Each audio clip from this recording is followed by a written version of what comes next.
All right. So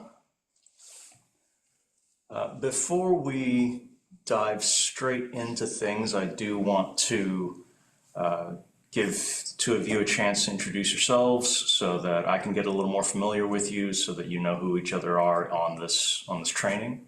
So in no particular order, Amanda. Yeah, I'm Amanda Stapleford.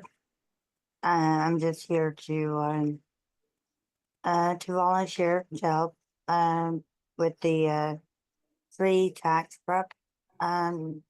preparation for those who need it. I already do taxes for my family, my parents, my brothers, my friends. So I'm already a little bit knowledgeable with taxes. Hey, that's awesome. Well, welcome. Thank you. And Mindy? Hey, so my name is Mindy. I just recently moved from California. um, I am still working. I'm the accountant at one of the um, company here. I have volunteered with United Way back in California, Sacramento. So I'm really excited to join Denton team. Oh, it's very awesome. Welcome to Texas, not to Thank you. VITA itself. All right, well, we'll go ahead and get started with a brief orientation over what the program is, although it sounds like the two of you are pretty well familiar already. But just as a little, we want to make sure that everyone knows the reason we're here, the reason that we're volunteering, and the reason that I want to dedicate the time necessary to make sure that you are fully prepared to do tax preparation at our sites in order to help Denton County families. Because we do lots of things here, most of them as the IRS requires, some of them beyond what the IRS requires of VITA sites. And and every VITA program does things a little differently. So we want to familiarize you with how we do things. Beginning with, if I can find my cursor, there we go, come on. Beginning with, hello, y'all introduced yourselves, now it's my turn. I am Teddy Yan. I am our Director of Financial Initiatives. I've been here for a while. I started out as a nonprofit management intern. And as part of my internship, I was asked by my boss, have you ever done taxes before as part of my internship interview? Have you ever done taxes? I said, no. He said, you're going to.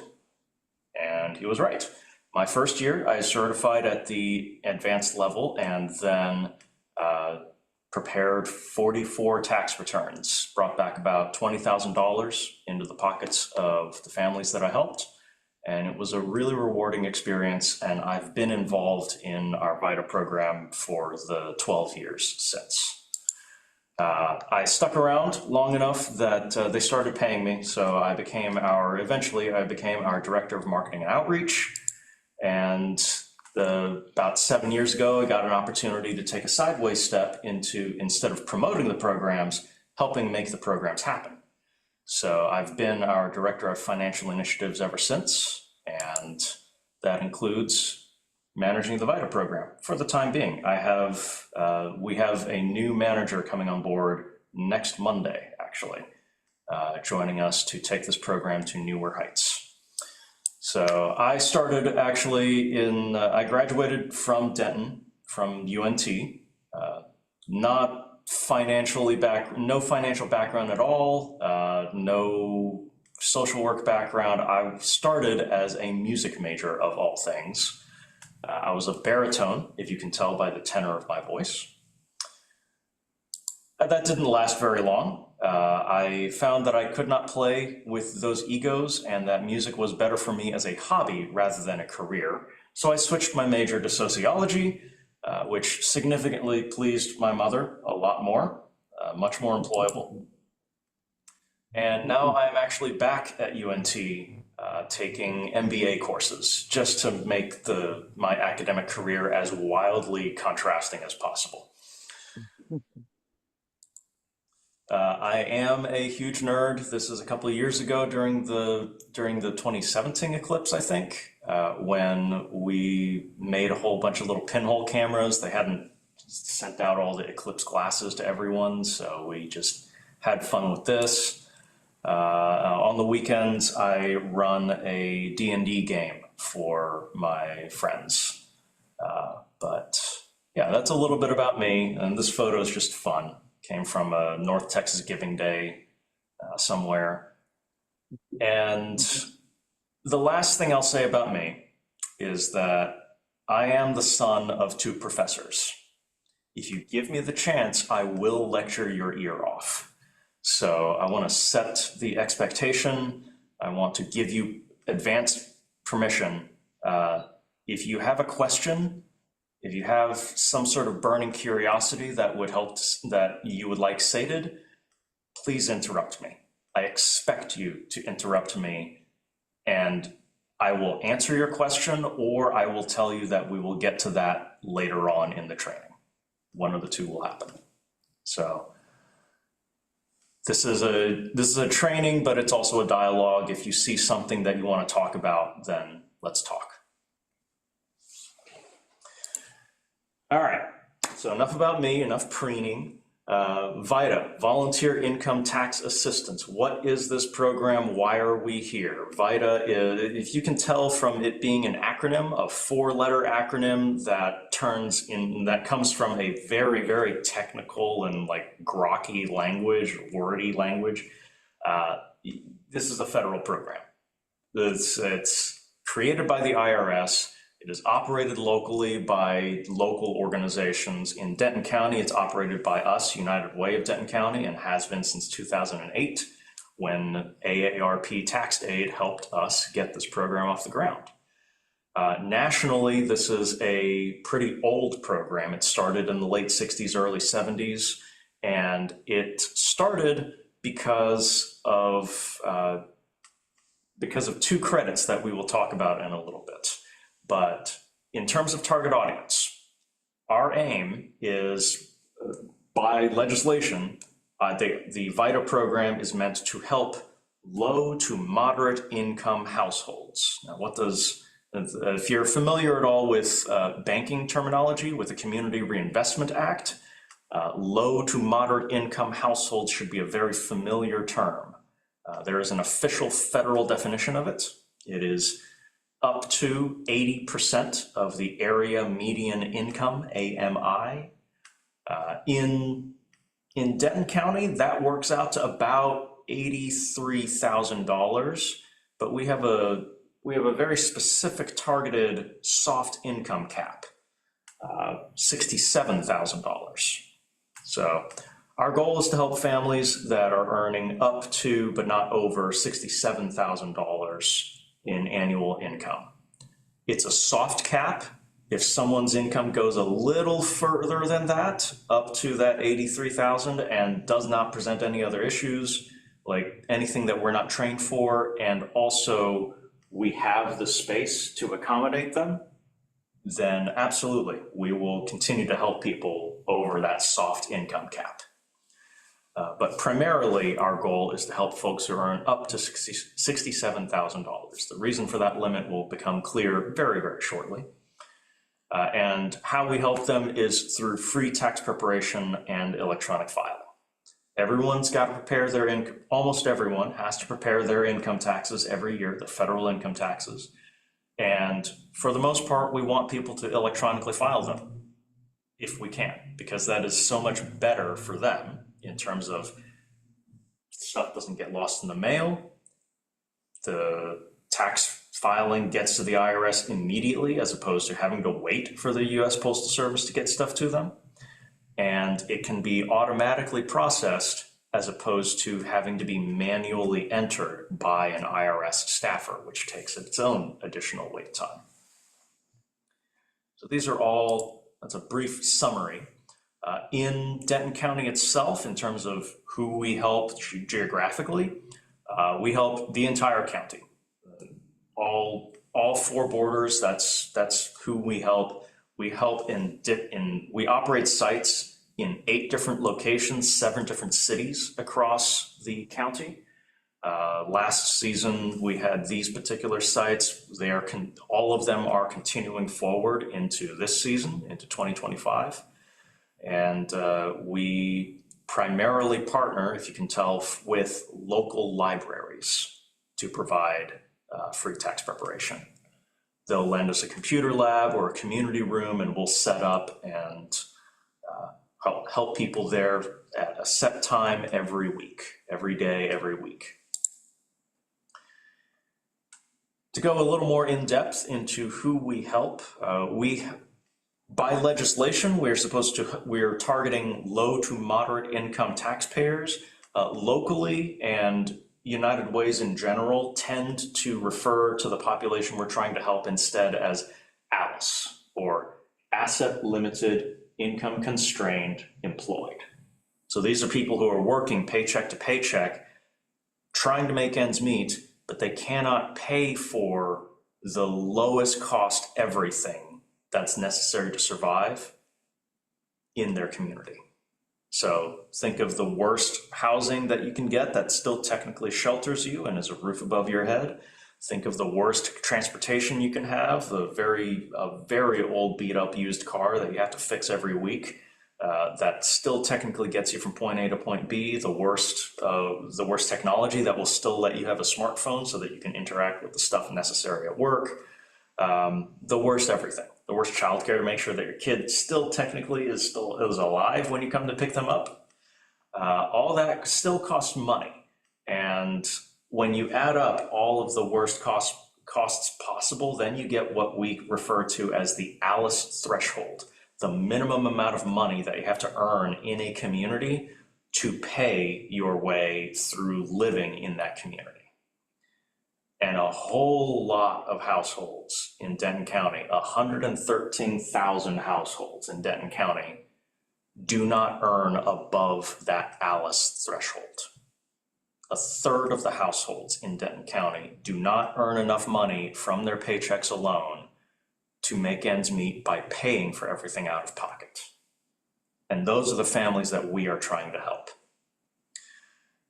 Now, the subsequent question comes up, how are they actually making it? Because they still live in our community, even though the math says they shouldn't be able to. And the answer is people are naturally creative, resourceful, and whole, to borrow a language from financial coaching. People are really creative, and they will come up with creative ways to leverage what resources they do have to make ends meet. Instead of paying for childcare, they will instead get a favor from their aunt who lives down the street and have their aunt look over their kids while they are at work. Eddie, I have a question. Yes. I see on that slide, it says limited English. So when we're helping these families, when we're doing their taxes and we don't know, say, Spanish, is that going to be a problem? No. We do provide for translators. Whenever we can get the volunteer translators on sites, we will have them if possible. Every year we partner with UNT's Spanish program to provide translation. It's a mutually beneficial agreement. Some of their students certify with us to translate, and they provide translation services for limited English proficiency, primarily Spanish speaking, but we do get some other languages that will show up from time to time. And then the students who are involved get practice in practically translating for some very technical subjects. So Okay. you will have assistance on that. And then even at the sites where we don't have translators, oftentimes we will have tax preparers who themselves know Spanish, or at the very least, we have been able to muddle through using online translation resources Google Translate primarily, but it is possible to work through stuff. And if someone has a rarer language that shows up, we have had site coordinators who have spoken Vietnamese in the past, and so we've sometimes had to arrange for, hey, if you can join us at this site on this particular day, we will make sure that one of the site coordinators there is fluent in your language. Okay. So we absolutely provide accommodations for people with limited English proficiency. We are required by the civil rights requirements of our program to provide those sorts of accommodations as well. Okay, thank you. Yeah. Not every household that we see to will fit these example types of households that we see, but these are examples of households that we see on a regular basis. And these are also examples of households that the IRS specifically says, hey, these households are typically underserved in most communities. Make sure that you do your best to reach out to and serve these households. How we help, obviously, is, like I mentioned before, free tax preparation and free electronic filing. And that comes with a couple things. It comes with free tax preparation means that people don't have to pay the preparation fees that they would have to pay to a retail preparer or a storefront or a fly-by-night, I put my shingle out and claim that I'm really good at taxes and you just pay me a bunch of money and hope that I do it right. There are certainly very, very accomplished CPAs out there, very skilled, certified, everything. Like they are worth the money they charge to prepare super complicated returns. Those are not the folks that VITA is trying to steal business from. What we're trying to steal business from is the storefronts that overcharge and upsell people into services that they really don't need, such as refund anticipation loans. Those are payday loans in all but name. And we are also trying to poach business from the fly-by-night preparers that will just throw stuff at the return to make the numbers go up and fool the IRS until the IRS audits that return and hits that taxpayer up for back taxes 3 years later. And then when they try to find that fly-by-night preparer, the IRS can't because they've already packed up their stuff, moved to a different community, and operated their scam there instead. That's what we're trying to do. We're trying to get a fairly large sum of money. Someone's tax refund can sometimes go as high as $5,000, $8,000. I have seen as high as $10,000 before. We're trying to get a very large sum of money, very large bit of liquid capital into the hands of families that could use it the most, while saving them an average of $313 per return. Sometimes people don't have to pay that much. Like TurboTax charges $120 for their service. It's still a lot, and TurboTax tries to upsell you. My friend who did TurboTax, because he doesn't qualify for this program, we counted the number of times TurboTax tried to upsell him. It was 21 times, and he had to be really careful which answers he selected in answer to those upsells, because it's easy to accidentally click and say, oh yeah, I want that service. I tried to get the early refund from TurboTax. They charged me $600. Yep. So Yeah. that's an upsell of, that was probably a refund anticipation loan. Yes. We have definitely seen people who've come in and said that in prior years they had to spend $300, $500, sometimes over $1,000 to get a return done because all the additional services that they accidentally or didn't even select, the services were selected for them, just added up that much. So we want to help these families avoid often predatory practices while getting a very large sum of money and while filing as accurate of a return as possible. And one of the things that we pride ourselves on locally as a tax program is a very, very high level of accuracy and expertise. We are very confident that whenever a taxpayer leaves our site, we have prepared their return as accurately as possible and in as beneficial a way as possible for them. The IRS requires that we maintain at least a 95% accuracy rate. We locally require that we maintain a 98% or above accuracy rate, and we've maintained that the entire time that I have been here. We have less than a 2% reject rate across the program and at each site every year. And every year I go through and make sure that the reasons that the returns got rejected were things that were outside of our control. And to a T, they have been. To a T, they have been due to a missing form that the taxpayer didn't know about and we didn't know about, and then the taxpayer never got, because a lot of companies are not the greatest at giving accurate tax forms. But every year we try to make sure that whenever we have everything, it is a perfect return. And almost always, I can almost always guarantee that that is the case.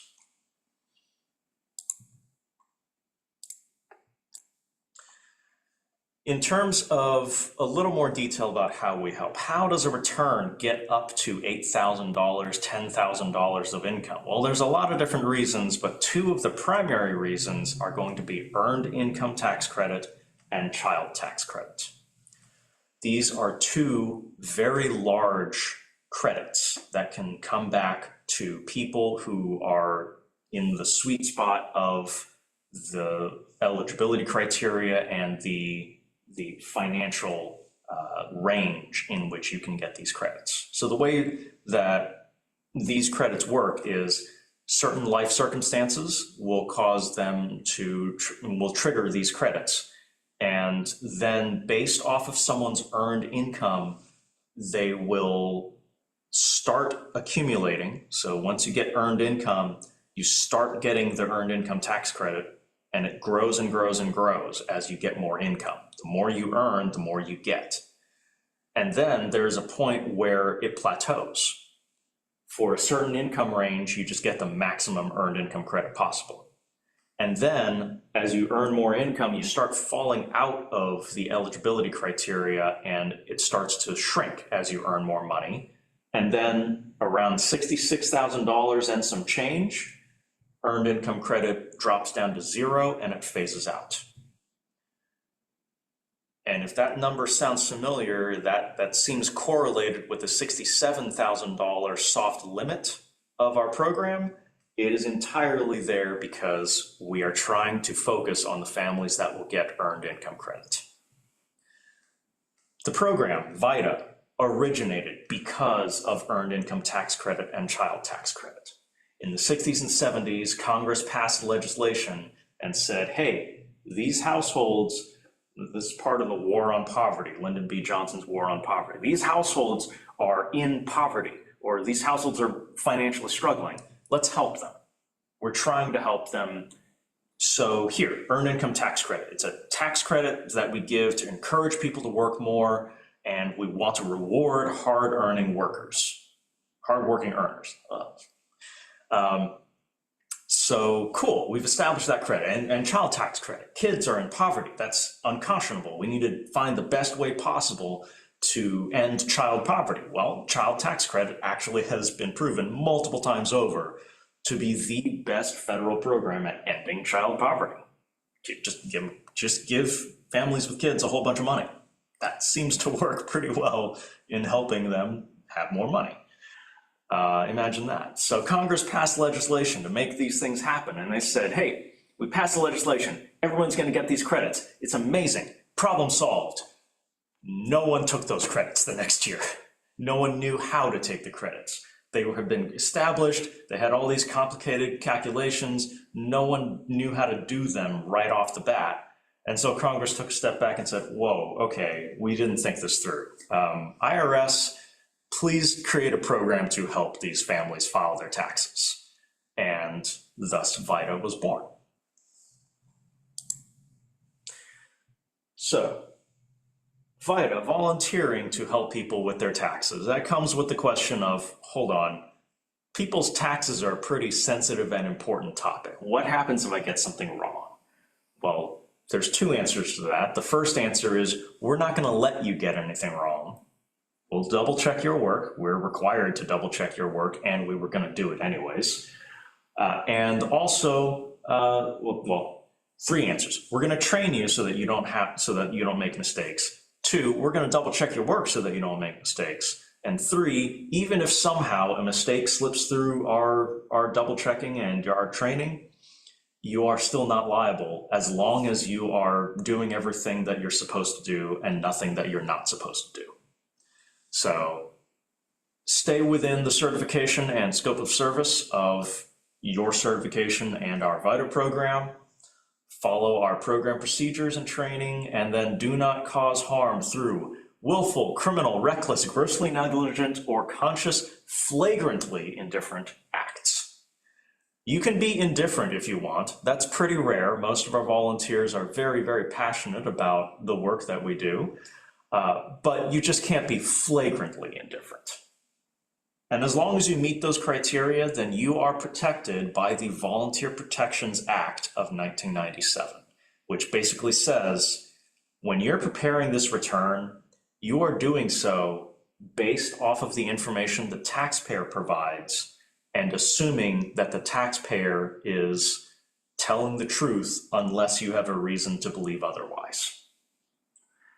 So ultimately, at the end of the return, after we have double checked the return and after you have explained to the taxpayer, hey, this return is yours, this is how it works, and this is what you have to answer to the IRS if they ask, then the taxpayer signs a document, the e-file signature authorization form, that says that it's where the taxpayer signs saying that they have told us the truth, the whole truth, and nothing but the truth. And this tax return is their responsibility. So you are not liable for any sort of penalties or lawsuits or anything, as long as you are doing everything that you were supposed to do and nothing that you are not supposed to do. As long as you're a good person and not a bad person. So take comfort in that. In terms of the volunteer corps that you'll be joining, we have all different types of volunteers. These are just some examples of who volunteers with us and why. But suffice to say, this is a fairly elite volunteer ask and a fairly elite crew of volunteers who show up on a regular basis every year to prepare people's tax returns for free and to help in the intake area, helping us prepare people's taxes by organizing everything. In terms of who's here to help, who else is around, we have that very elite cadre of volunteers. We also have some paid staff and some correlated staff who will be around to help, some IRS staff, in fact. So the most common paid staff that you will interact with will be our site coordinators. Every site that we operate will have at least 2 site coordinators who are around to help make things happen. So their entire job is they are paid to show up, open the sites, take care of all the logistics during the sites, and then close the sites. They're also there to make sure that the filing happens on a timely basis, that any particularly complicated returns get researched to the extent necessary to prepare them accurately. And they're also there to handle any sorts of dramatic situations. A taxpayer may be upset that they are not getting as much money as they thought, or that something has surprised them and they suddenly owe money where they thought they were going to get money back. When dramatic situations like that arise, our site coordinators are there to make sure that they can take care of anyone and help to resolve any sort of conflicts in a smooth manner, so that you don't have to worry about them. So that all you have to do at a site is show up, sign in, and help people, the entire extent of the site. You don't have to worry about any of the logistics behind running the site. You don't have to worry about any sort of drama. The site coordinators are there to make sure that you have everything that you need in order to prepare taxes for people every minute that you're there. We don't want to waste your time. We don't want to waste the taxpayers' time. So the site coordinators will make sure that none of that happens, that you get a smooth experience. In addition to that, the site coordinators themselves will be accompanied by and overseen by the Economic Mobility Manager. This is the guy who's joining us on Monday, Devondre Adams. He is the actual program coordinator for VITA, the program manager for VITA. And he will be the one making sure that the program itself is running smoothly and operating throughout the entire tax season, that the site coordinators are prepared to help you, that everything is copacetic with the IRS. And he is very well credentialed. He has a lot of experience in this sort of stuff, and he'll be making sure that everything's smooth. I'll be helping onboard him, making sure that he's got everything that he needs in order to run this program smoothly into the future. This program is something of my baby, and I'm handing it off to him. So I would not do that if I didn't trust him to handle everything perfectly. Meanwhile, I'm still going to be around. I'm moving into an admin role in the back office, but I'm still going to be around to continue providing training for this tax season and to consult and make sure that Devondre has everything he needs to succeed. And then above us, we do have some supervisors at the IRS. In the IRS Grant Program Office, we have Jacqueline Hodges making sure that we have everything we need squared away on the administrative side of things. And then on the program side of things and the actual tax preparation, we have Michelle Jones with the IRS SPEC, the stakeholders, partnerships, and education and communication, I think. It's the IRS. It's another four-letter acronym, complicated naming procedure, but Michelle makes sure that we have all the operational stuff that we need. Materials, she's working on our materials order right now, actually, to get some stuff in our hands, intake sheets, envelopes, stuff like that. And on a regular basis, she will message us about anything that we need to keep a track of throughout our tax season. Volunteer tax alerts, quality site requirement alerts, things the IRS wants us to keep an eye on as things go along. But this whole constellation of people, we are here entirely to help you and make sure that you have everything that you need to prepare people's taxes and help as many people as you can. The average volunteer throughout the tax season will help up to 40 people, on average about 40 people throughout the tax season, 40 taxpayers. The numbers can vary depending on how much you volunteer. One year we did have one or two of our star volunteers, Roy Watson and Mary Ellen Montoya, and you'll meet Mary Ellen if you volunteer at North Branch Library. But one year they got into a competition to see who could prepare the most returns possible throughout the tax season. And they went at it. They showed up to as many sites as they could and helped as many people as they could. And Mary Ellen barely edged out Roy at the very end by showing up to a couple extra sites. And she ended up preparing 113 tax returns that tax season. So you can help quite a number of people.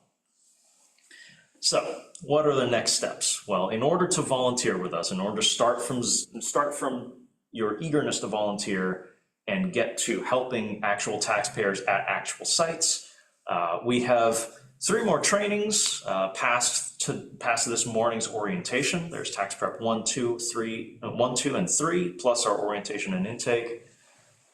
We have 3 different returns at minimum that you do have to pass in order to prepare returns. If you just want to help with the intake area, if you just want to help make sure that taxpayers know what to expect throughout the entire site process and make sure that they have the forms that they need in order to get everything done, that is an incredibly important step.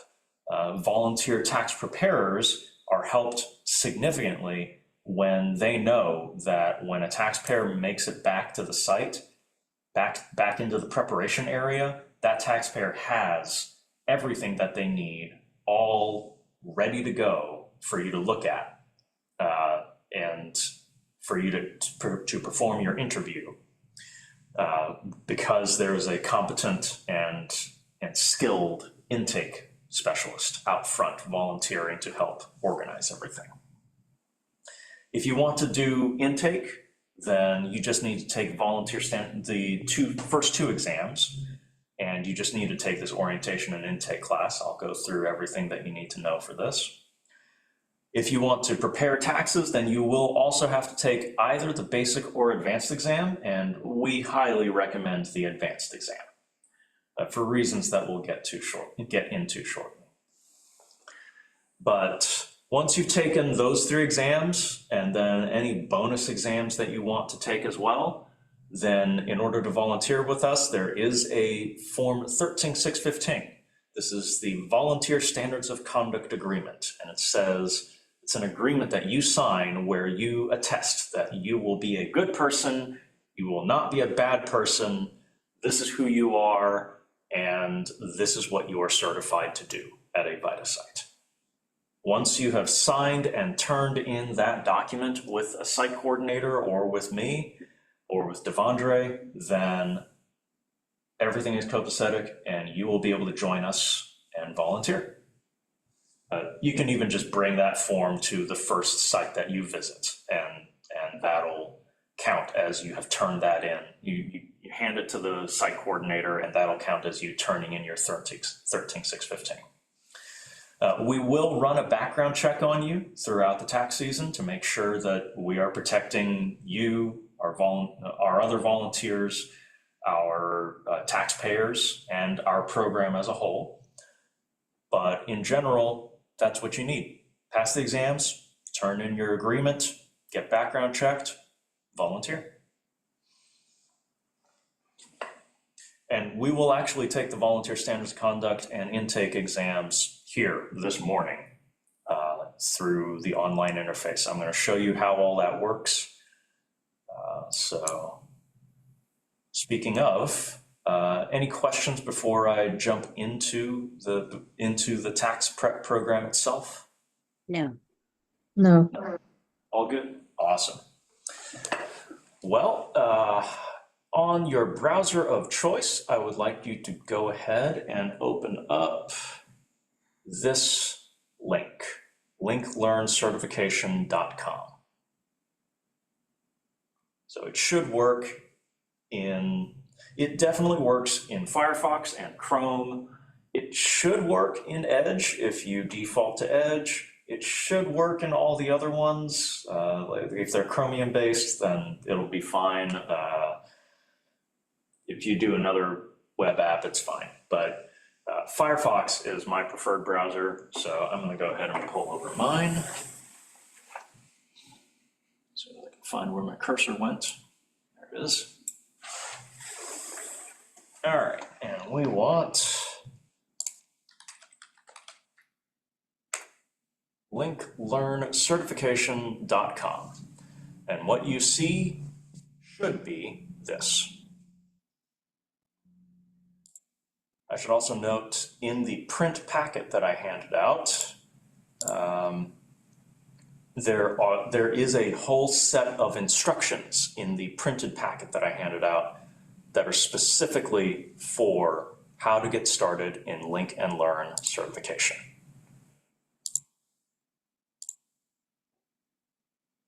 All through here. There's quite a lot of instructions. They expanded them this year. And while I'm on this packet as well, I'm just going to point out, I do have a summary of all the training that we're going to do. Today, we're going to go through the blue, and then if you stick around for Tax Prep 1, then we'll also go through the pink section of the trainings. And each of these little elements is individual things that we will do. So right now, I'm finishing up this introductions module. We're going to go through this publication, take a test in class, go through the intake sheet, take a test in class, and then go through some resources and assign some, and look at some homework for, it would normally be homework between intake orientation and then Tax Prep 1, but we're going to go through that in class instead.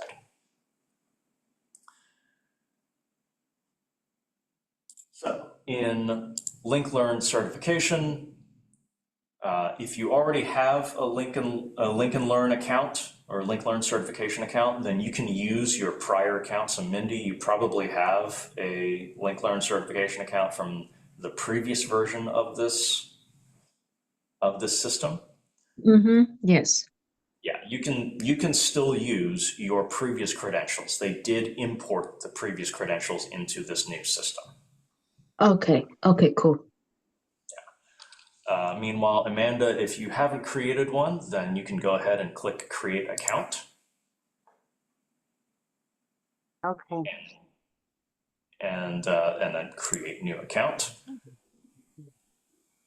Enter whatever you want to here. I will warn you, this is we do have to maintain quite a lot of separate accounts throughout this program. This will be the first of at least 3 different logins that you need to keep straight and keep around you.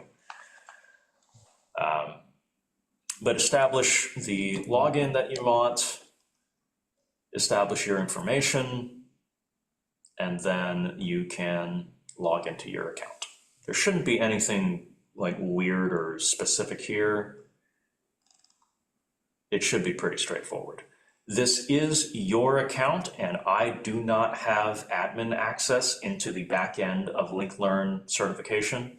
So you are responsible for maintaining your own account. I can't help you. I can't help reset the password for you anymore. So make sure that you go to good email address here and that you remember which email you used.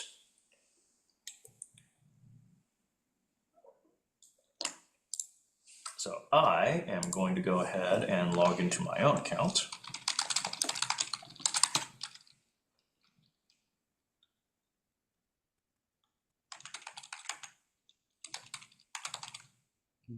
If I remember my own password.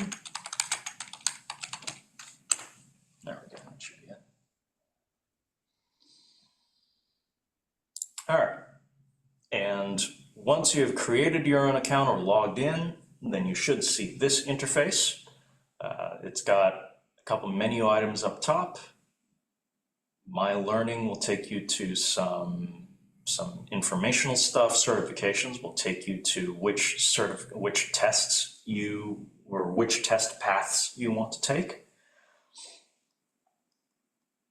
And then they have options down here as well. Take certification tests, sign your form 13615, which actually I think I need to redo mine. But regardless, if you want to take tests, then the first thing you would do is select certifications and then select the certification path that you want to follow. So there are multiple certification paths here for the different certifications, the different exams that you can take. So there's basic, which I recommend everyone just skip. And then there's advanced.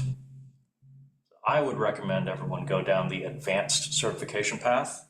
And the reason for that is because a lot of the things that the taxpayers will need done on their tax returns require the advanced exam. We'll get into scope of service in a little bit. I'm sorry, Teddy. I'm Yes. just now finishing the sign up. How did you get there? That's okay. This is under the certifications path in that top menu. Okay. Thank you. Yeah, of course. So basic, recommend you skip. Advanced is where I recommend you go. In this certification path, it will start you off with the volunteer standards of conduct. Then it'll have the intake interview quality review exam. Everyone must take the VSC. Most people must take the intake interview and quality review exam. And then there's the advanced test. There are also other certification paths beyond that. So once you've taken the advanced test, then if you want to take bonus certifications, you certainly can. The most common bonus certification that we need in Denton County is foreign student certification, because we have 2 universities here that are often appeal to international students.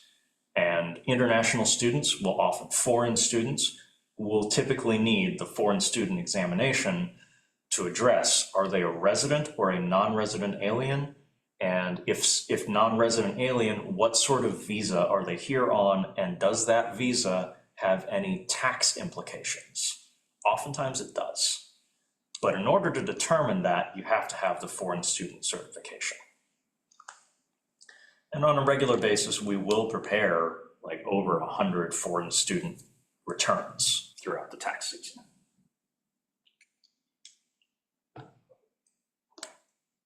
There is also international certification, international income. That's pretty rare at our income level. It's not often that people have international income. There's also military certification, also pretty rare because we don't have an active military base around, not in Denton County. And then the rarest of all, Puerto Rico. Not many people require the Puerto Rico exam or require a Puerto Rico return.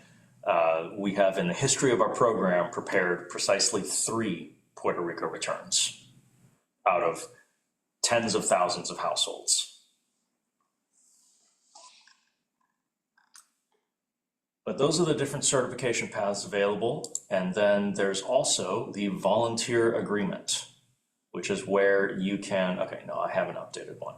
This is the form 13615, and this is how we can create it, sign it, download it, and then turn it in to the site coordinator and to our program in general so that you can volunteer with us. So when you download your 13615, this is the volunteer standards of conduct agreement. It says you're going to abide by these 6 VSCs. Then it has a brief bit of information about you. So all the information necessary for the IRS to determine this is who you are. It has the number of years that you volunteered, your electronic signature, and then what you are certified in.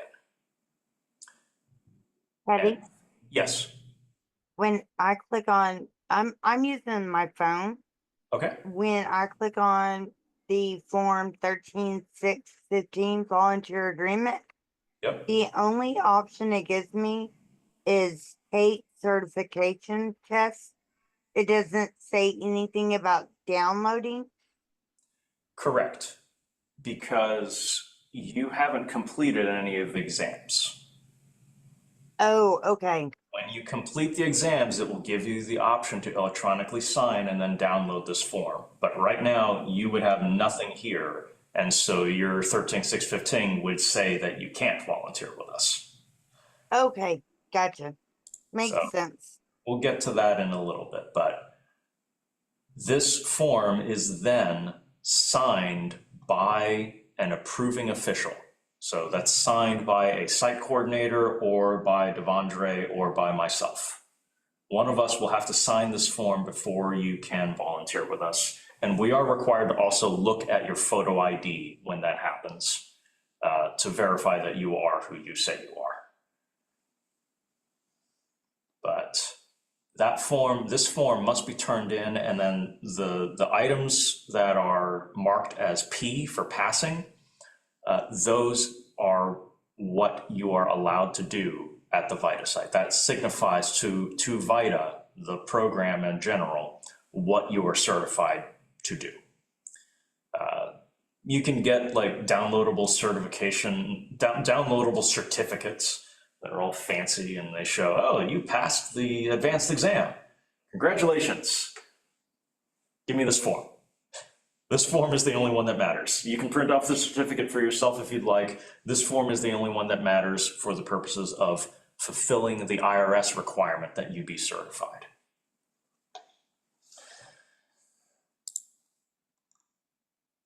And then anytime you take a new certification, so if you sign in and turn in your 13615 after you've completed your intake form, your intake exam, and then you take the advanced exam, you do need to sign this form again and regenerate it and download a new copy, turn in a new copy to show that you are now certified in additional things. We'll get into exactly what all the certification things are and some more detail about this in a little bit. But any questions about LinkLearn certification itself before we get into the volunteer standards of conduct training? No. Cool. We are required to use this as our testing platform. The IRS requires that you certify by taking the online tests. I do provide printed copies of the exam in person. So if you want a copy of the exam questions themselves so that you can work on them on paper, that is a highly recommended way of doing things. Work on them on paper and then open up the test and transfer your answers to the test. But essentially, they used to provide printed copies of the exams. And we highly recommend you use printed copies of the exams so that you can mark it up as you see fit and so that you can work on this stuff at your own pace beforehand. The exams are all open book and untimed. You can work on them as long as you want. You can use all the reference materials that you want. And in fact, you are encouraged to do so. But we do recommend work on on your own time, at your leisure, with the paper copies and work through it. If you want your own paper copies, then this is how you can access them. Online, go to the IRS website. And on the IRS website, there is a forms and instructions menu here that you can click on, or there is a find forms and instructions menu item down here. So on the front page of irs.gov, you can select either of those places.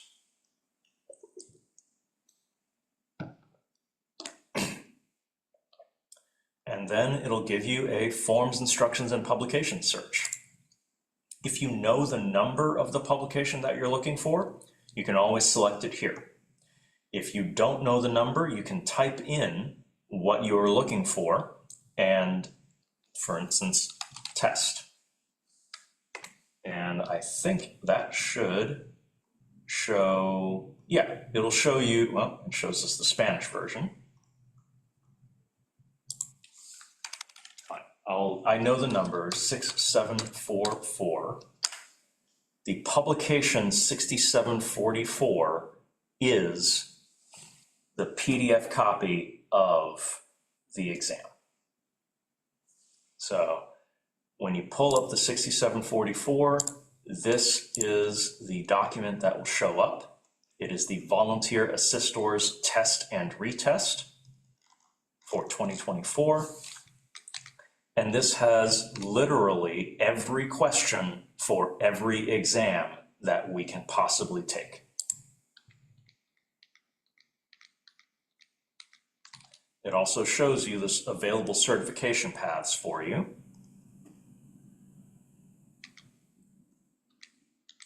and has places for you to record your answers if you want. Although I personally just find it easier to print off a copy of all the pages here and then just circle the answers that I want to select. So Teddy, you said that you have a printed copy. Is it possible that can I have a copy of that too? Yes, if you want to drop by our office and pick one up, then we can arrange that. Okay.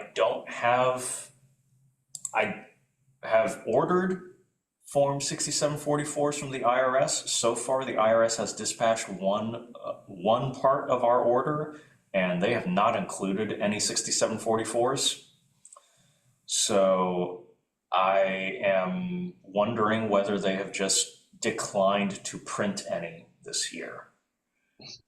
But I do have, we have printed off copies of the exams ourselves for you to work on if you want to pick one up. Okay. So do I need to make an appointment, or should I just like come by anytime, probably after my work hours, like 4 or 5? Would that work? So I will need you to make an appointment Okay. because there are some days that I'm not in office, and frankly, it's just me and Devondre in terms of who knows what we're looking for with taxes. Okay. Okay. Then I'll just email you to make an appointment, and if that works for you. Yep, that'll work. Thank you.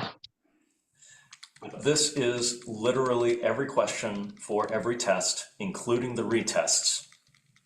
So you can use the 6744 to prepare your exam answers at your leisure. So there's a test and a retest. You do get 2 attempts at these tests, and you have to score an 80% or higher on each test in order to pass.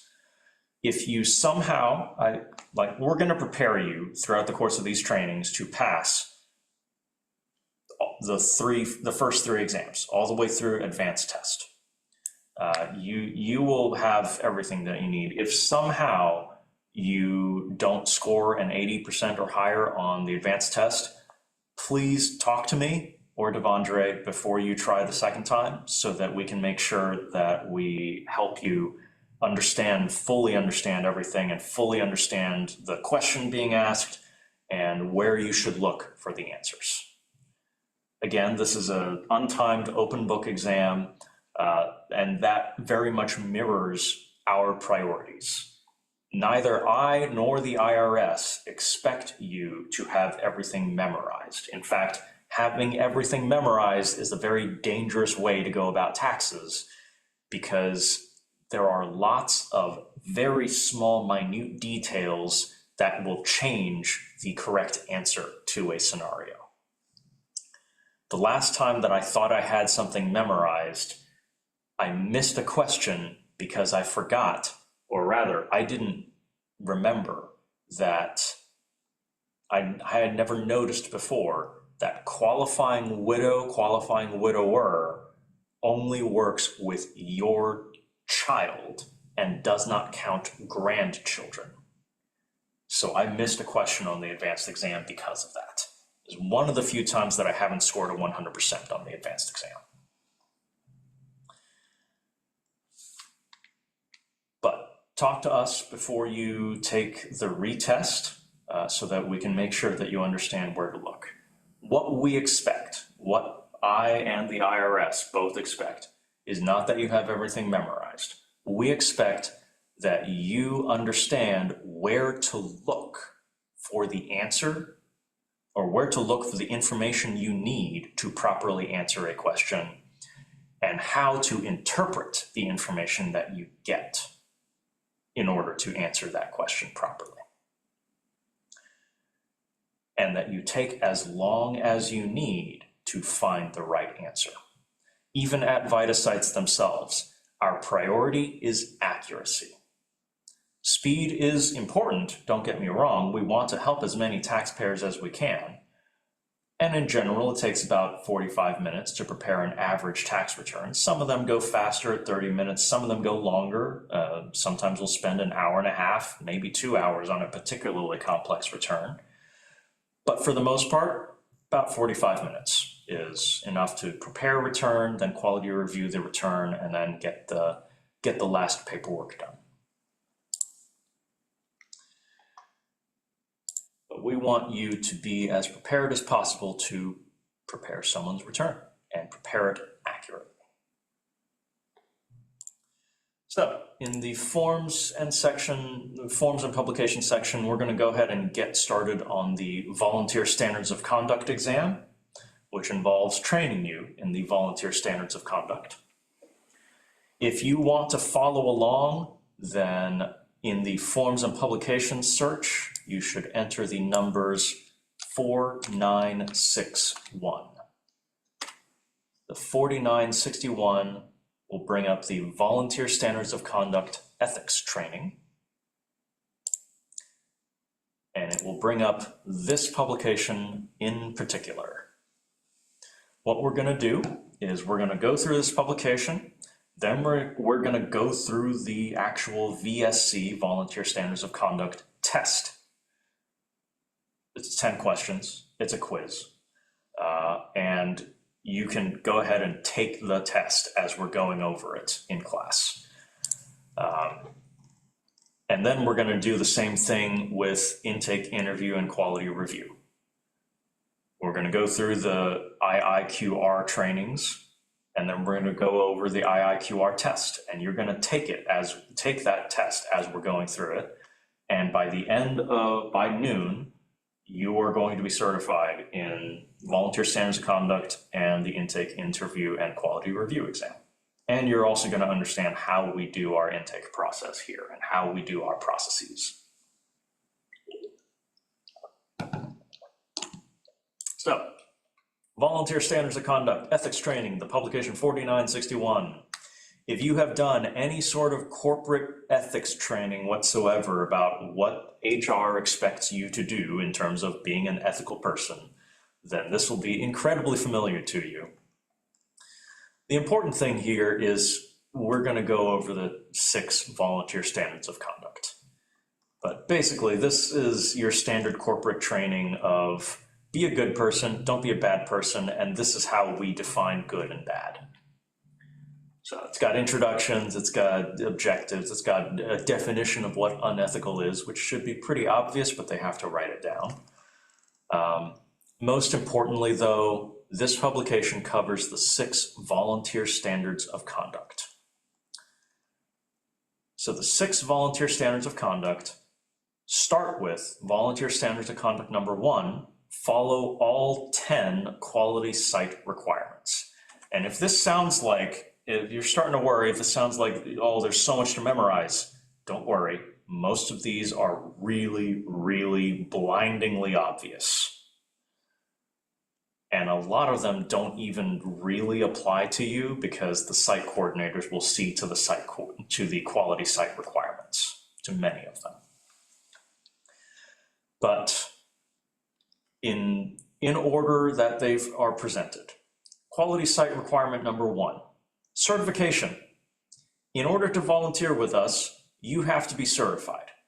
And you have to be certified by taking the certification exams. If you're saying something, you're muted right now. I don't know if you were trying to say something, but, oh, okay. Yeah, so quality site requirement number 1. To volunteer with us, you got to be certified. Take the tests. Get 80% or higher on them. Perfect. In so doing, you will meet quality site requirement number 1. And also don't do any more than you're supposed to do based on your certification. There's also a small little thing about your names and addresses in LinkLearn tax certification need to match a photo ID. Your name needs to match your photo ID, that stuff. But super obvious. You got to be certified to work with us. Quality site requirement number 2, the intake, interview, and quality review process. All taxpayers using the service, we have to use an intake, interview, and quality review process with every person who gets their return prepared at our site. We have to give them an intake sheet and have them fill out the intake sheet. When they first come back into the tax preparation area, your first task is to interview them, is to go over all their documents and ask them questions about them to make sure that everything is ready to go for you to complete their return during that session. And then we have to quality review every return that we prepare. So quality site requirement number 2, we must have a process to do intake, interview, and quality review for every taxpayer. Quality site requirement number 3, we have to confirm a photo ID and taxpayer identification numbers for every taxpayer. So when someone comes in to get their return done, we need to check the photo IDs, the original photo IDs for the taxpayer and the spouse, if there's a spouse. And then we have to make sure that every single person who is going to show up on the tax return has a taxpayer identification number. Generally speaking, that is a Social Security card. There are some things that we are allowed to take in lieu of a Social Security card. We'll get into that when we get into the actual intake processes that we use. But what we're doing here is we are establishing a chain of evidence to link the tax return that we are filing to the IRS with the person who is seated in front of us filing the return. What we're having to do is we're having to take, okay, this is the number that we're going to use on this tax return. This Social Security card shows that this number is associated with this name in the Social Security Administration. This name in the Social Security Administration is associated with this name on this photo ID. And this photo ID corresponds with the taxpayer in front of us because I can visually see that it's the same person. So you have to establish that chain of evidence by checking the photo ID and the taxpayer identification number for everyone on the return. Quality site requirement number 4, reference materials. We have to have 4 things on hand, quote unquote, for every site, at every site. We have to have the publication 17 on hand. That's our long form tax Bible. That is the super detailed summary of everything that could possibly appear on a VITA qualified tax return. We have to have the publication 4012, the volunteer the volunteer resource guide. That is our short form tax Bible. That is a resource that covers about 98% of all the returns that could possibly show up at a VITA site. We have to have the publication 4299, which is all about privacy, confidentiality, and civil rights. That's a very technical document. It's like, what can we accept as a photo ID? And then we have to have all volunteer tax alerts and quality site requirement alerts that have been issued by the IRS. You don't ever have to worry about the fulfillment of quality site requirement number 4 for 2 reasons. One, we have the internet, and the IRS considers being able to pull up these 4 documents on the internet via the IRS website. They consider that to be having access to those reference materials. Second reason you don't need to worry about that is the site coordinators will make sure that you have access to all the reference materials that you need. This is something site coordinators have to concern themselves with. You don't have to worry about them at all. Quality site requirement number 5, the volunteer agreement. In order to volunteer with us, you need to turn in a form 13615 before you can volunteer. And the approving official, whoever signs your 13615 to approve you, has to double check your photo ID to make sure that you are who you say you are.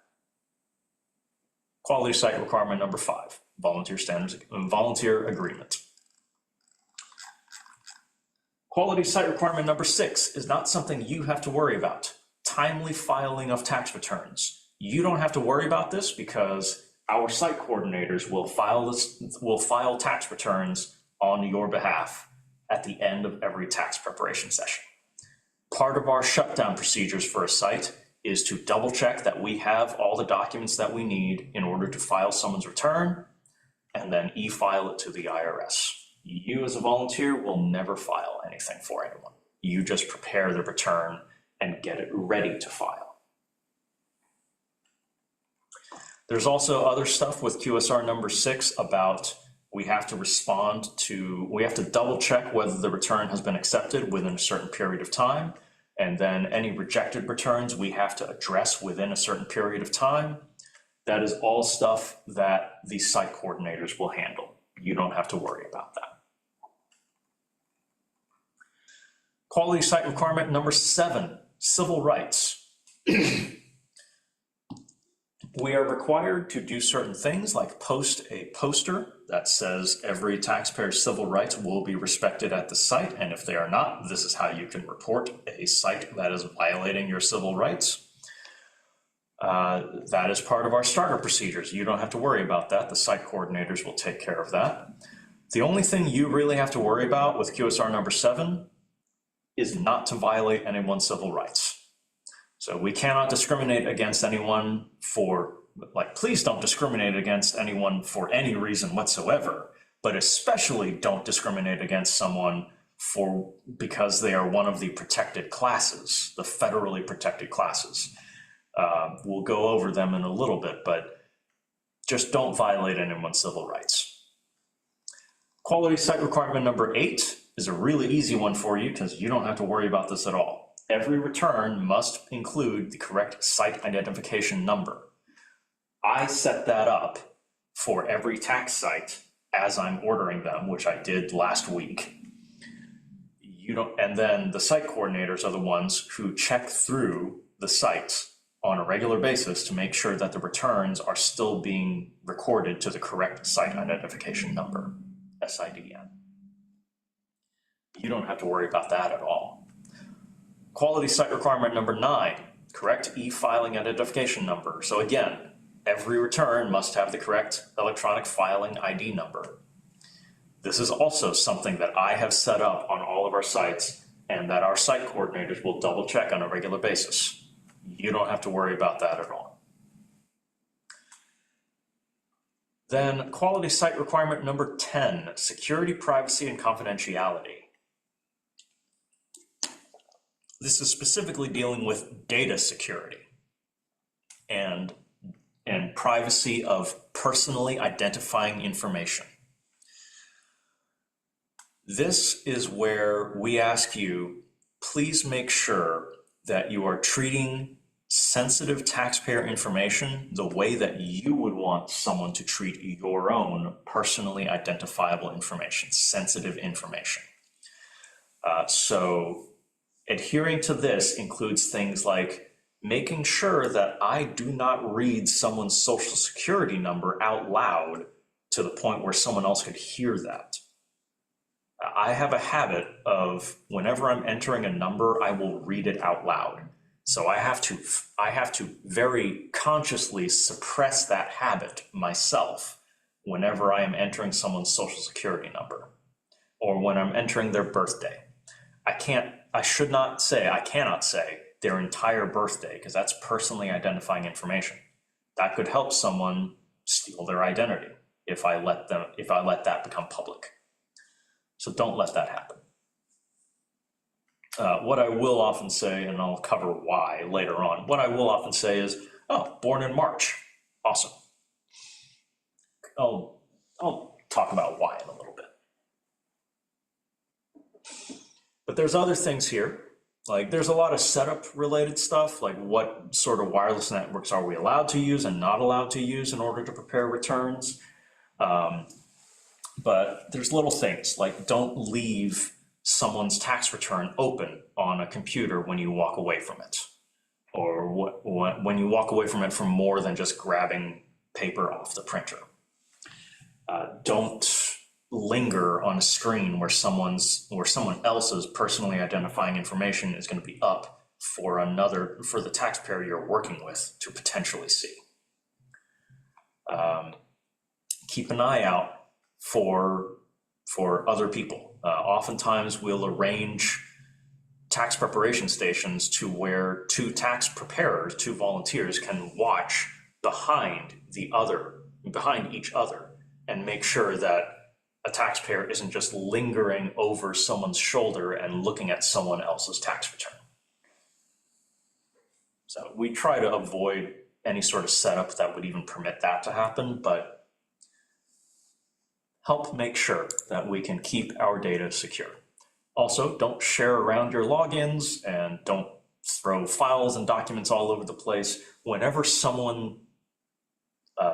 a taxpayer wants to leave the room for any reason, other than going to the restroom, please make sure that they have all of their materials with them. Like if someone says, oh, I need to go out to my car and get something really, really fast, like, can you just keep my stuff here for a little bit? I need to take my keys with me, obviously, to grab stuff, and make sure that they take up all their stuff, all their personally identifying information, all their documents, and take it with them. Why is that? Because it's entirely possible that as they're at the car, they might get a phone call saying, hey, Grammy just fell and broke her hip. She's in the hospital. We need to go and see her and help our grandmother. And that taxpayer suddenly says, oh no, I need to go see to my family.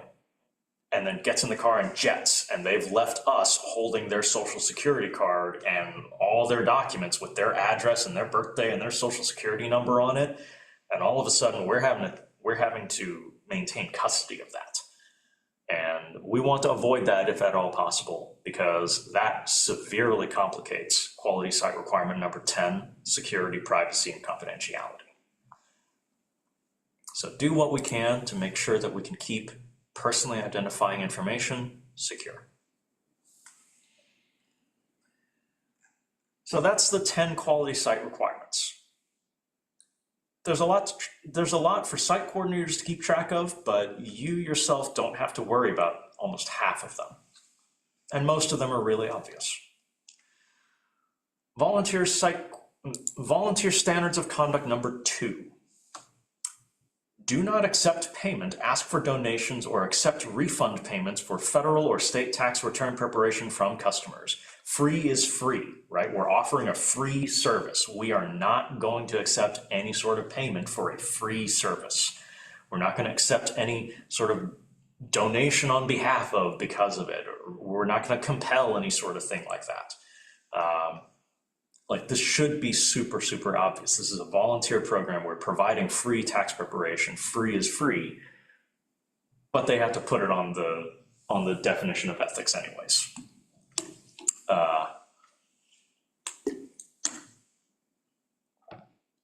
So if someone hands you a $20 bill, hand it back to them. Say, thank you for the thought. This is a free program. We cannot accept payment.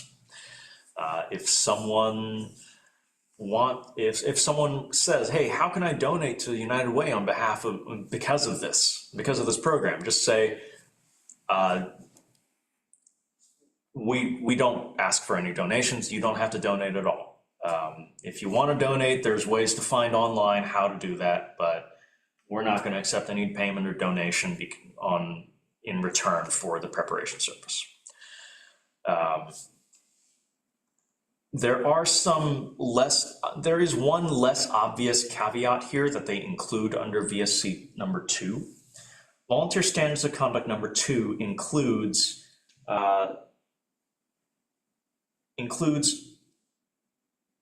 the refund for a taxpayer must go into an account with the taxpayer's name on it.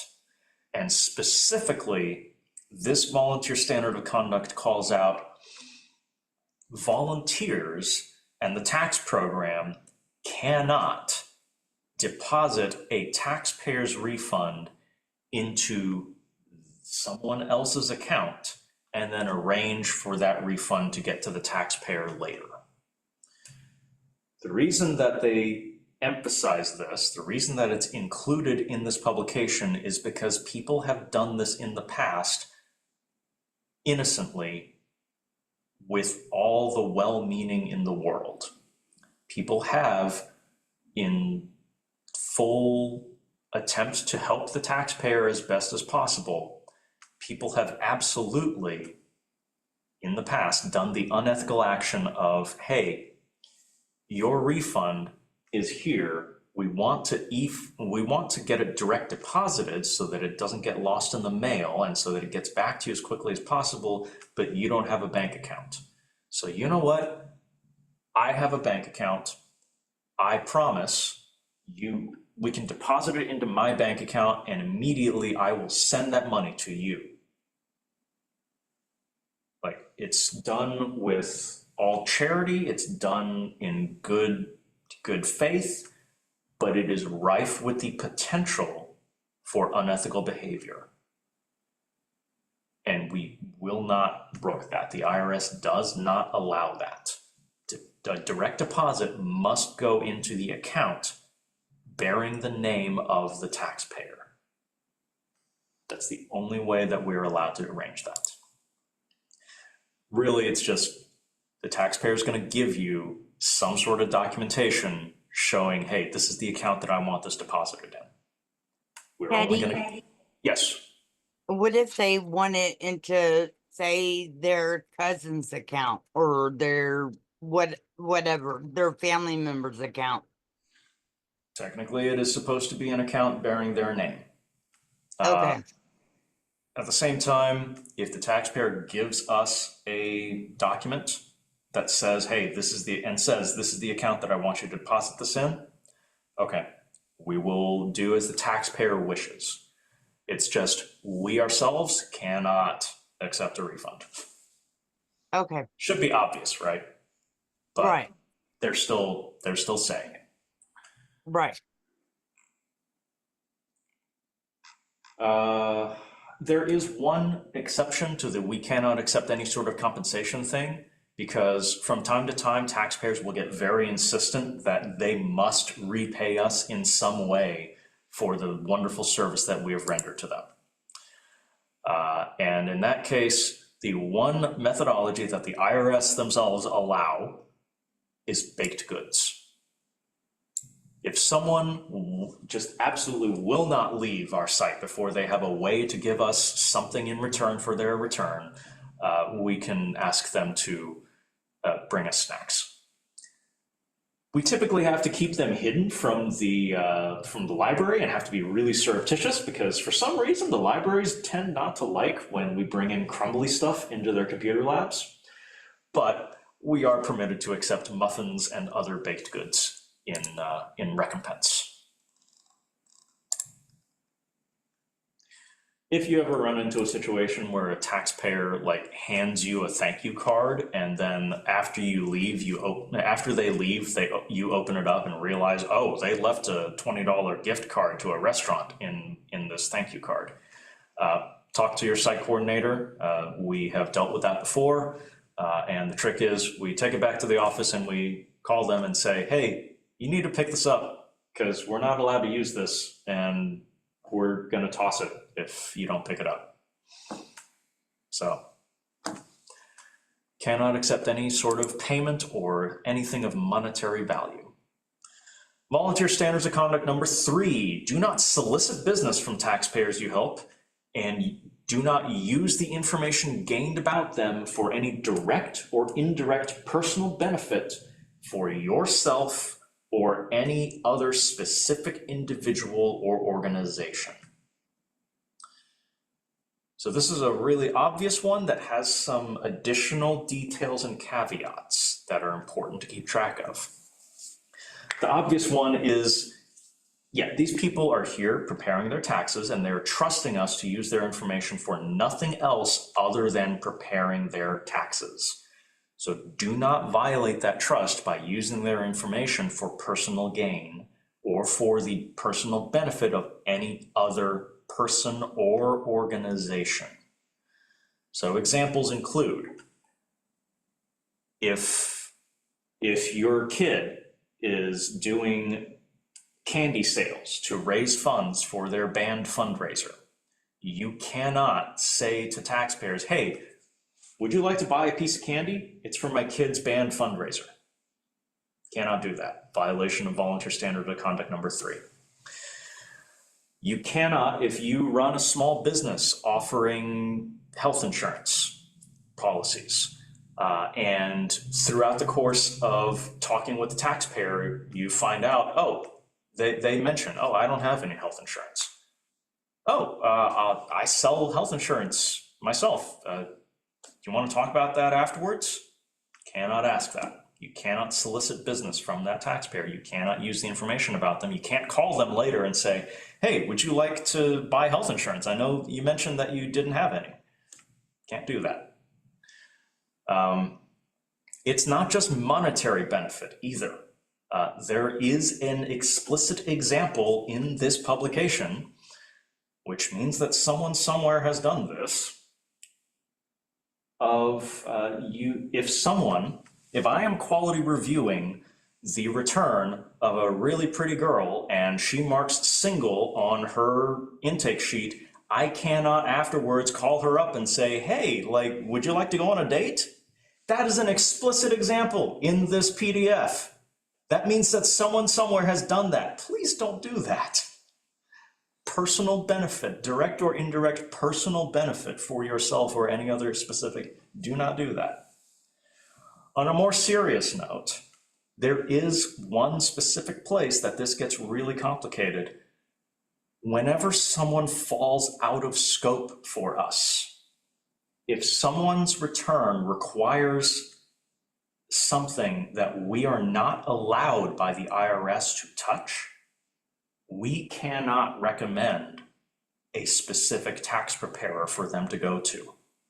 We can't even explicitly tell them, hey, don't go to this other organization. We can't say, hey, don't go to H&R Block. They're gonna charge you out the wazoo for a really bad accuracy return. H&R Block is the one we have to fix the most often. Sorry. But we can't say, hey, the IRS won't allow us to finish your return, but you should go to Merkin Associates PC because April Stokes is on our board and she has a really good heart and she'd be willing to fit you in as a pro bono case.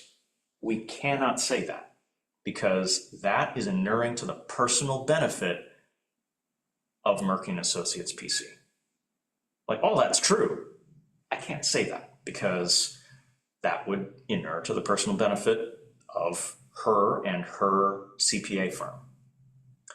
All I can say is, I'm sorry, the IRS will not allow us to finish your return for you. You're going to have to take this to another preparer. The one exception to that is another free service, that's okay. Specifically, another IRS service, that is okay. We are allowed to refer people to low-income taxpayer clinics. We are allowed to refer people to AARP tax aid if they have space available. AARP tax aid is basically this same program, but AARP has a much stronger lobbying arm than low-income taxpayers. And therefore, they have a little more leeway to work with. So they don't have an income cap, and they are allowed to touch some more complicated subjects than VITA is allowed to touch. So from time to time, someone will be over income, and we can say, hey, contact AARP Tax Aid or visit myfreetaxes.com in order to try your own hand at this, or do the return with the IRS and United Way Worldwide partnership. That is myfreetaxes.com. That's the only times that we can specifically refer someone based off of their tax information. In the intake area, we will also have what we're calling economic mobility ambassadors, and we may also have other resources in the intake area of a site where people can visit them in order to access other resources that could help, other nonprofit resources, other government resources that could help someone who is low to moderate income.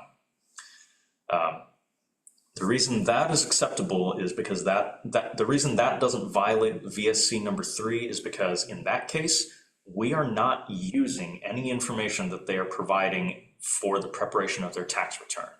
The taxpayer is voluntarily going to that co-located resource and asking for resources, and they can volunteer their information separate from the preparation of the tax return. You will never find the resources that we are offering inside the tax preparation area. And that's how we can still provide resources to help Alice households as best we can without violating volunteer standards of conduct number 3, soliciting business from or using their information for direct or indirect personal benefit.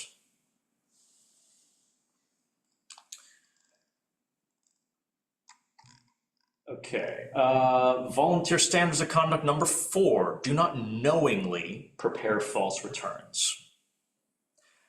I emphasize the word knowingly for a reason. Do not knowingly prepare a false return.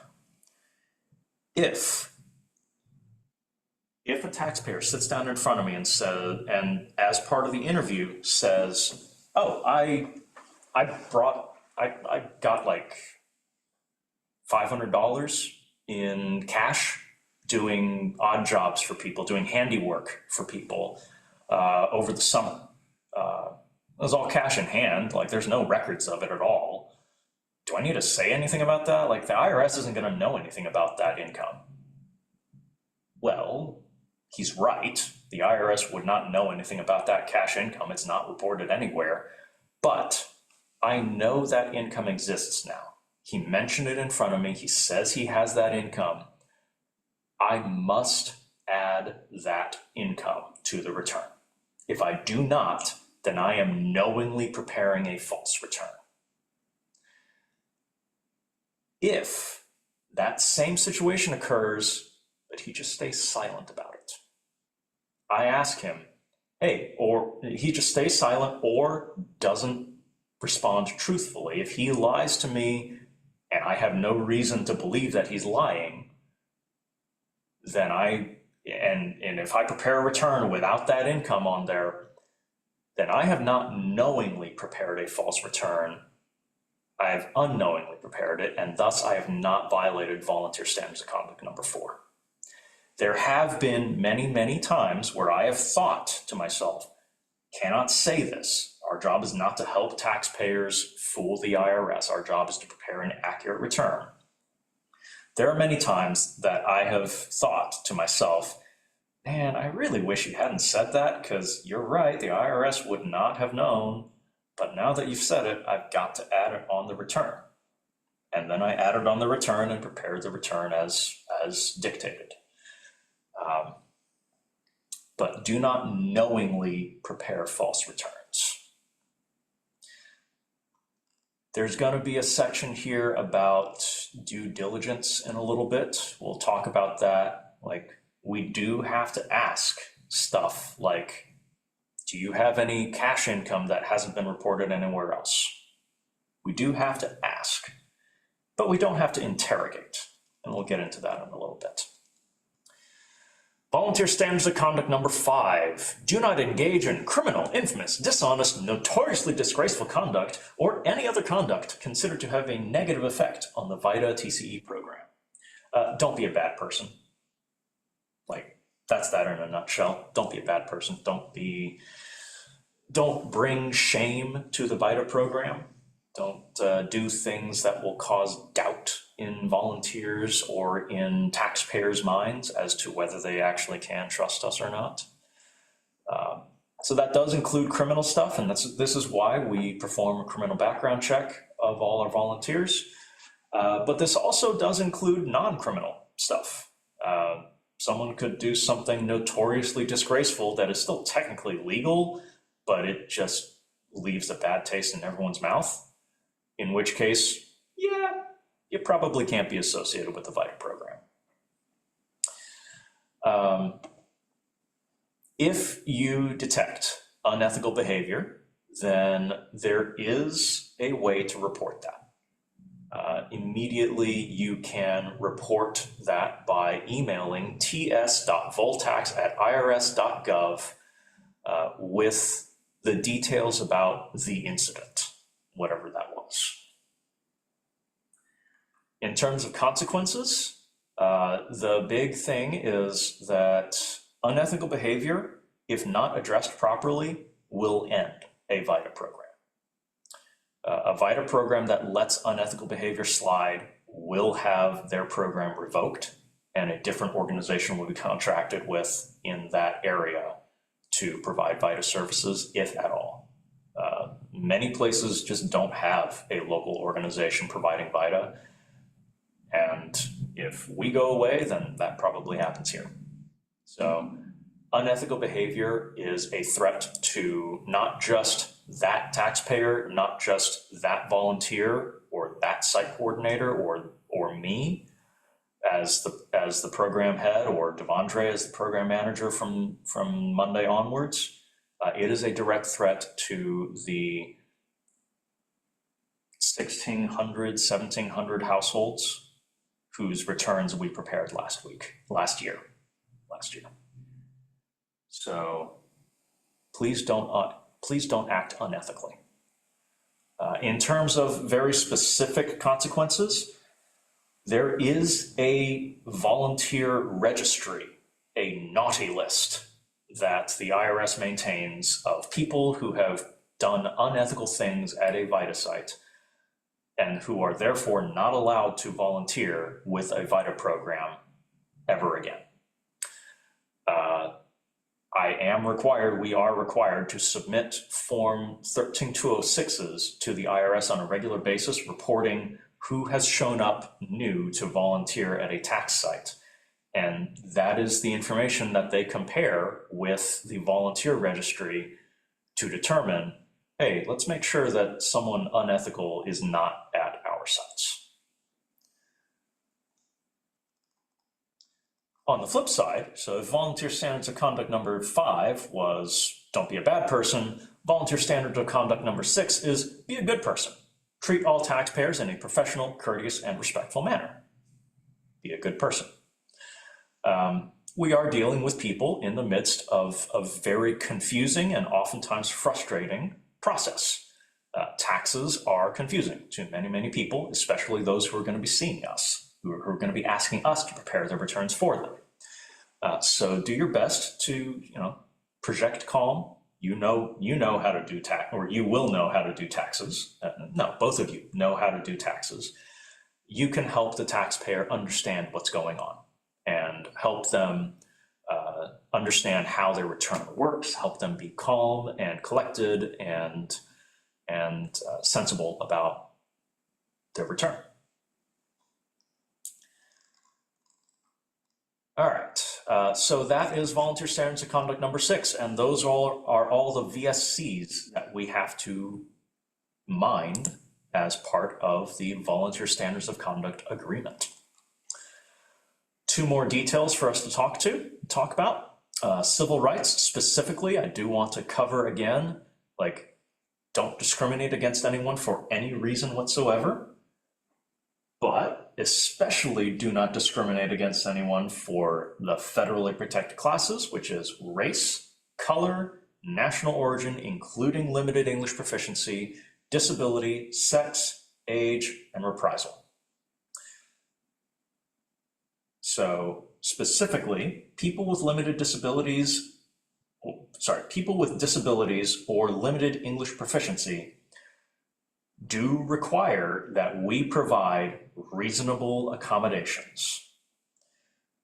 So we need to be able to provide reasonable accommodations for folks who are hard of hearing. That could include working with a TTY line. Texas has a good TTY line that we can use. Or you can use text on typing on a pad, or writing on a pad, or typing on the computer. You can use that to communicate. Or if we have an ASL interpreter, or if you are fluent in ASL yourself, that's another option. We partner with language programs to provide translation services where we can. We do all sorts of stuff to provide reasonable accommodations. If anyone believes that they have been discriminated against, there is a reporting methodology for that as well. And then the second thing we need to cover is due diligence. So again, we are required to perform due diligence. We are required to ask about things, but we are not required to interrogate people about things. We are tax preparers. We are not KGB interrogators. Our job is to sit down with someone, sit down next to someone and prepare their return cooperatively with them. Our job is not to sit someone down in a steel chair with a swinging light bulb and interrogate them. We are required to ask questions like, hey, okay, we've entered your 2 W-2s. Do you have any other W-2s to add to this return?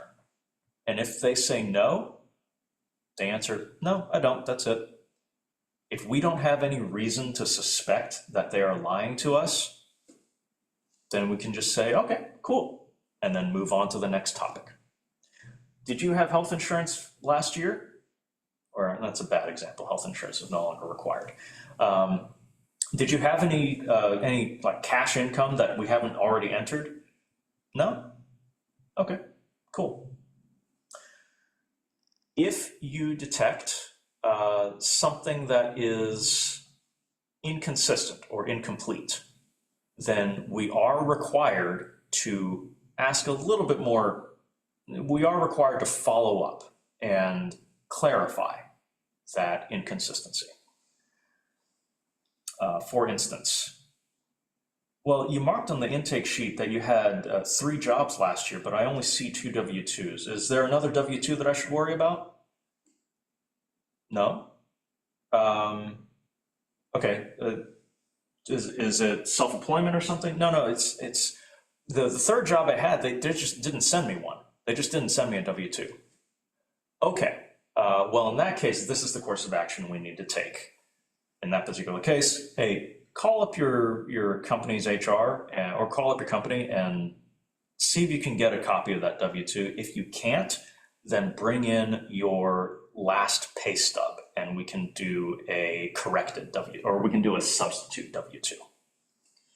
That's an example of, well, there's something inconsistent there. Follow up respectfully and figure out what needs to be done. Why is there that inconsistency? Generally speaking, it's going to be because the employer did something wrong, or some company did something wrong in the tax form, or the tax form is missing, or the taxpayer just didn't understand what the question was asking. It's very common for taxpayers to make mistakes because this is a really complex thing. Taxes are pretty complicated. For people who are not initiated, taxes are pretty complicated. And most of the taxpayers visiting us will not have the training that we have had. So with all understanding, we can help someone sort through any inconsistencies. Any questions about the VSCs before we go into the test itself? Anything that you want more clarification on? No. Awesome. In that case, you can head back to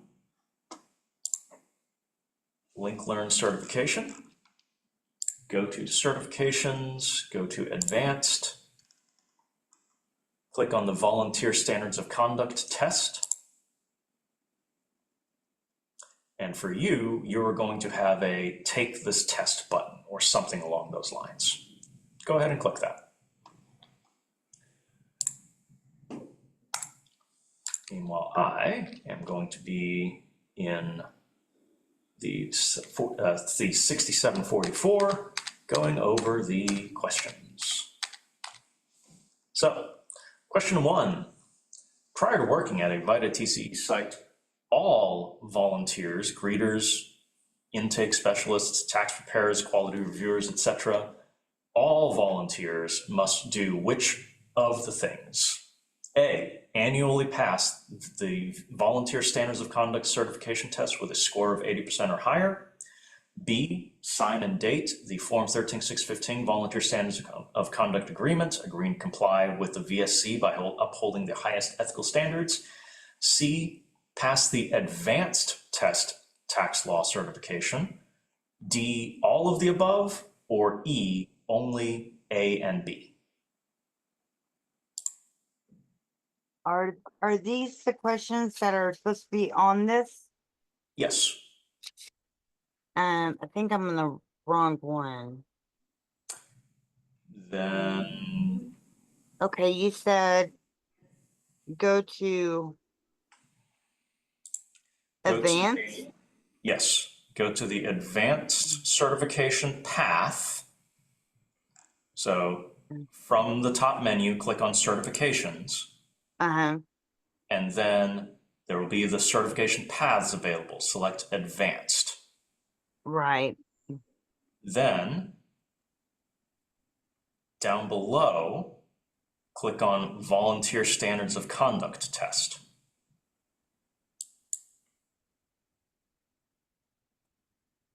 Then you can click Take this exam.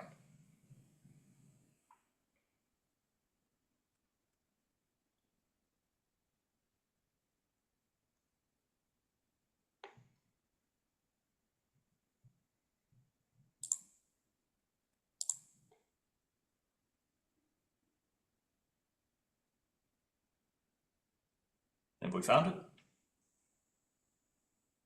Is it working for you?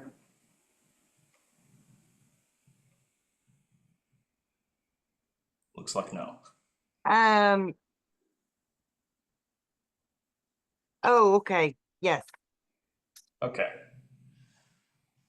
So, question 1. What do all VITA volunteers have to do? A, annually pass the Volunteer Standards of Conduct with a score of 80% or higher. B, sign and date 13615, the Volunteer Standards of Conduct Agreement. C, pass the Advanced Tax Law certification. D, all the above. Or E, just A and B. E. I will neither confirm nor deny whether echo is the correct answer because I am not allowed to give you the answers, but select the answer that you think is correct and move on to question number 2. Unless you got any questions about this, in which case we can go over it.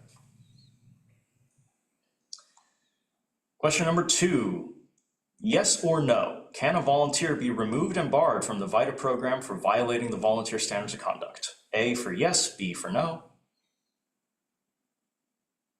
Select the answer that you think is correct, then move on. Question number 3, if a taxpayer offers you a $20 bill because they were so happy about the quality service that they received, what is the appropriate action to take? A, take the $20 and thank the taxpayer for the tip. B, tell the taxpayer it would be better to have the $20 deposited directly into your bank account from the refund. C, thank the taxpayer and explain that you cannot accept any payment for your services. Or D, refer the taxpayer to the tip jar located at the quality review and print station. That one should be obvious.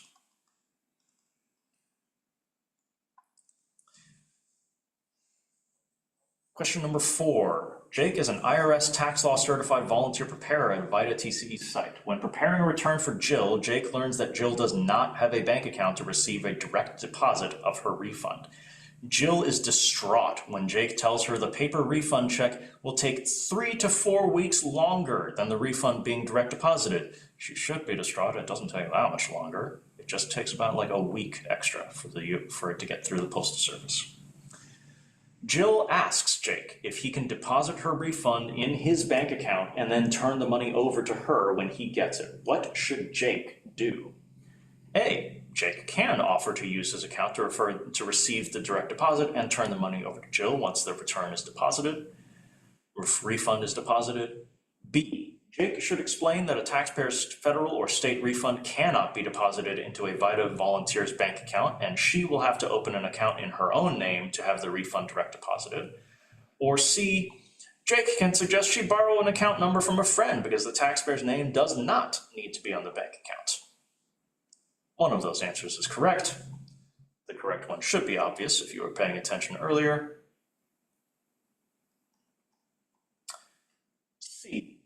Sorry, 5. A, B, or C. 5. Max prepares a tax return for Allie at a VITA site. He finds out during the interview that Allie has no health insurance. After Allie leaves the site, Max writes her name and contact information down to take home to his wife, who sells health insurance for profit. Which of the following statements is true? A. There's no violation of the volunteer standards of conduct unless Max's wife makes a big commission on the sale of health insurance to Allie. B. Max has violated the VSC because he's using the information he gained about Allie to further his own or another's personal benefit. C. Max is doing Allie a favor by using her personal information to secure business for his wife. Or D. Information a taxpayer provides at a VITA site can be used for the volunteer's personal gain. I mentioned before, this is very much a standard corporate ethics training, right? Yeah, it very much is, including the way that they make the answers to the question super obvious to teach people, even if they had breezed through the VSCs. 6 is a favorite question of mine because of the answer set. Bob, an IRS tax law certified volunteer preparer, told the taxpayer that cash income does not need to be reported because the IRS does not know about it. Bob indicated no cash income on the intake sheet and prepared a return excluding the cash income. Jim, the designated quality reviewer, was unaware of the conversation and therefore unaware of the cash income, and the return was printed, signed, and e-filed. Who here has violated the volunteer standards of conduct? A. Bob, the tax law certified volunteer who prepared the return. B. Jim, the designated quality reviewer who was unaware of the cash income when he reviewed the return. C. Betty, the site coordinator who was mentioned nowhere in this question. Or D. No one has violated the volunteer standards of conduct. Select the answer that you think is correct. Then move on to number 7. Number 7, Sue, a VITA coordinator, was watching the local news when she saw Aaron, a new tax law certified volunteer, in a story about several bank employees being arrested for suspicion of embezzlement. She saw Aaron being led out of the bank in handcuffs. 3 days later, Sue is shocked when she sees Aaron show up at the site ready to volunteer, apparently out on bond. She pulls Aaron aside and explains that his arrest on suspicion of embezzlement could have a negative effect on the site and therefore she must ask him to leave the site. Sue removes his access to the software, then uses the external referral process to report the details to spec headquarters by sending an email to wi.voltax@irs.gov. Yes or no, did Sue take appropriate actions as the site coordinator? A for yes, B for no. That was a little confusing. Like, I don't remember. It seems like yes would be an obvious, but I don't remember specifically going like over that. So there is a, in VSC, in Volunteer Standards of Conduct number 5, there is a thing of, number 4, there's a thing of, To report suspected violations or concerns with which you have by, oh, that's a bad sentence structure. Whenever you see any sort of unethical behavior, the appropriate way to report is by emailing spec headquarters at voltax@irs.gov. But you can ask him to leave. Yes, and this is also a question specifically about volunteer standards of conduct number 5. Has Aaron, the tax preparer who was arrested for suspicion of embezzlement, done something that could be considered criminal, infamous, dishonest, notoriously disgraceful, or any other conduct considered to have a negative effect on the VITA program?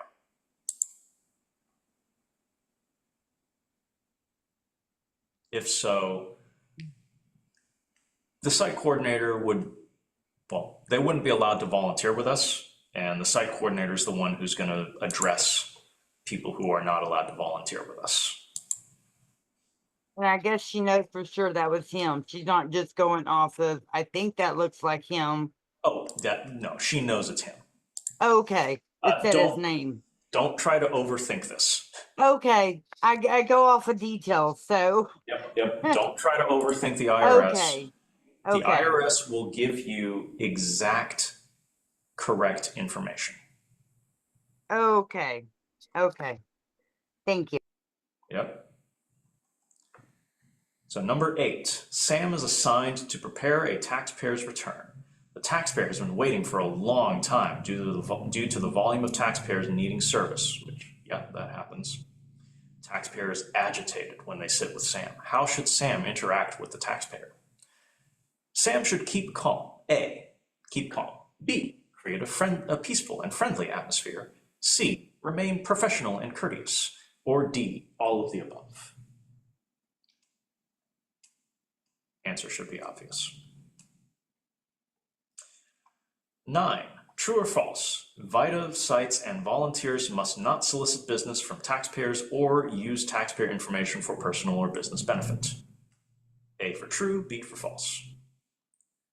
And then 10, Ben is preparing a tax return and the taxpayer has a dependent listed. The dependent is the child of the taxpayer's cousin.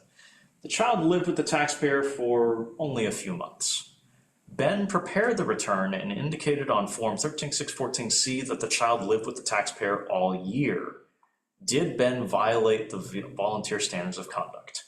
A, yes, because he knowingly prepared the return with false information. B, yes, he did, but the return was accepted, so everything's fine. C, no, he didn't, because the cousin gave permission. Or D, no, he didn't, because the cousin's not filing return.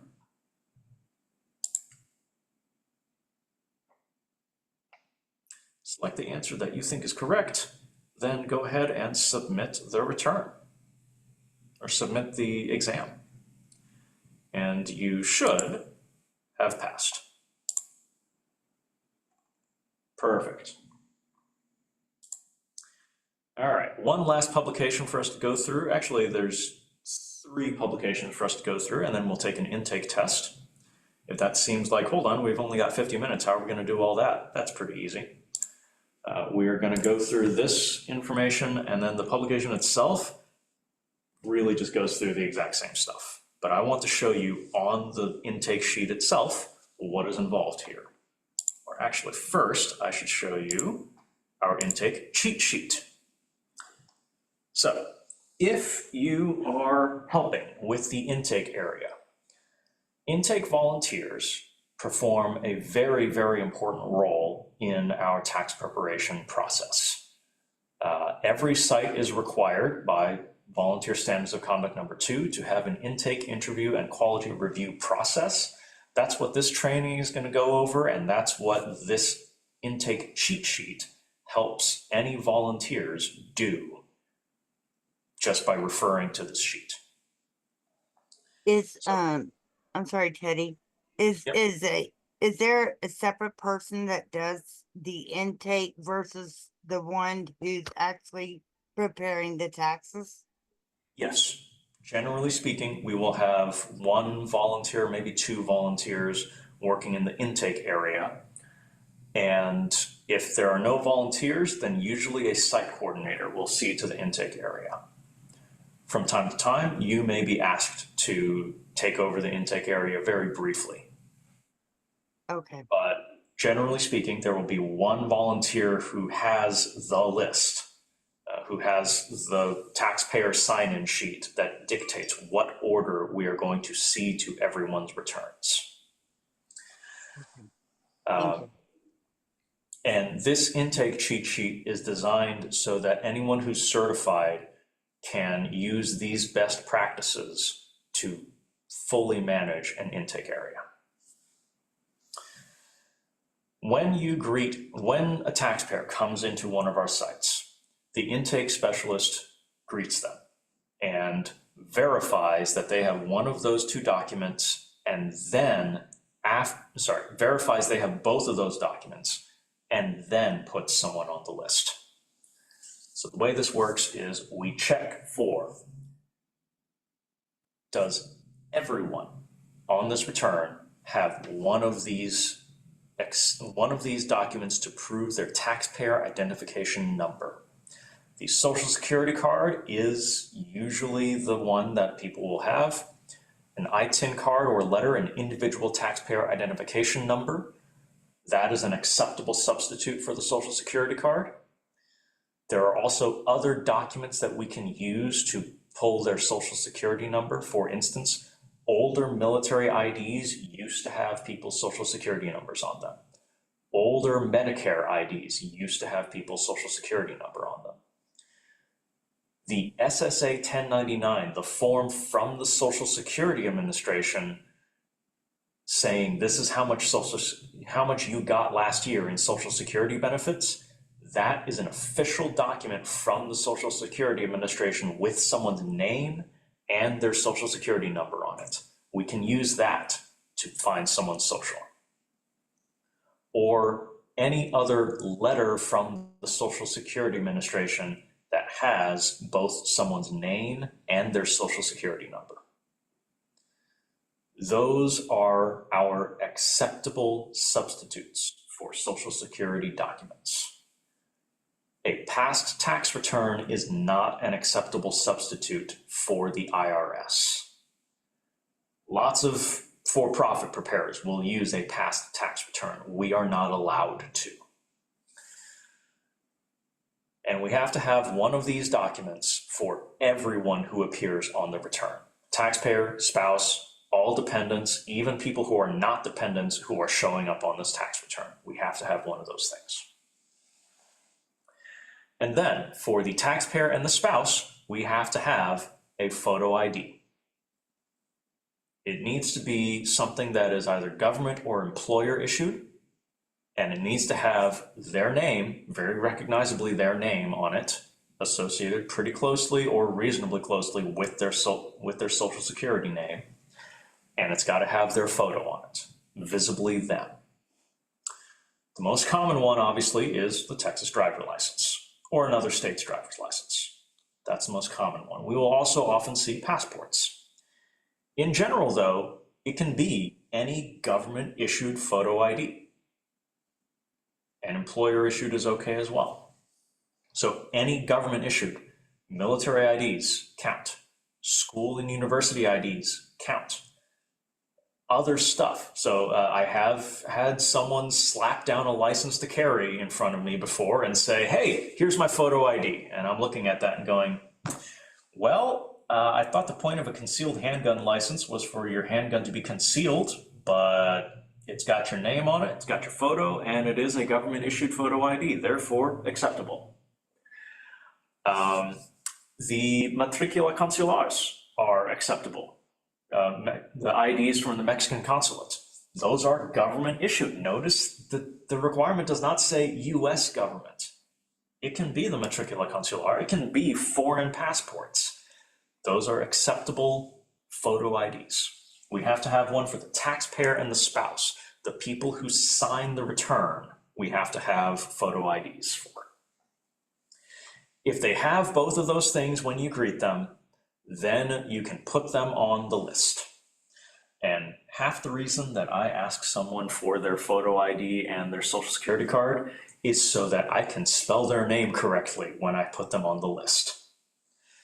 Then you hand them an intake sheet and ask them to fill out everything except for the shaded areas. This intake sheet is a form that must be completed for every person who gets their tax return done, for every taxpayer who gets their tax return done at our sites. We'll go, once I finish going through this intake cheat sheet, we will go through the intake sheet itself. So when the taxpayer is filling out the intake sheet, we do ask that, like, if they have any questions, they should ask for help in filling it out.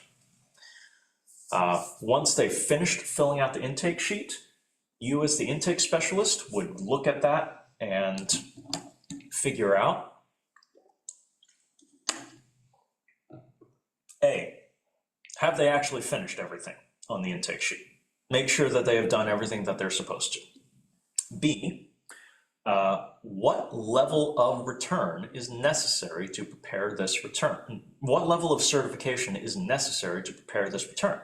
The intake sheet will help you figure that out. The intake cheat sheet will also help you figure that out, and also based off the documents they have. And the next one is, do they have all of their documents that they need?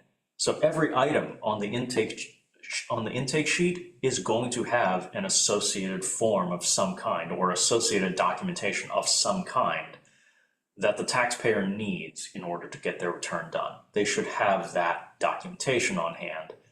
And if they don't, then ask them to come back with that documentation.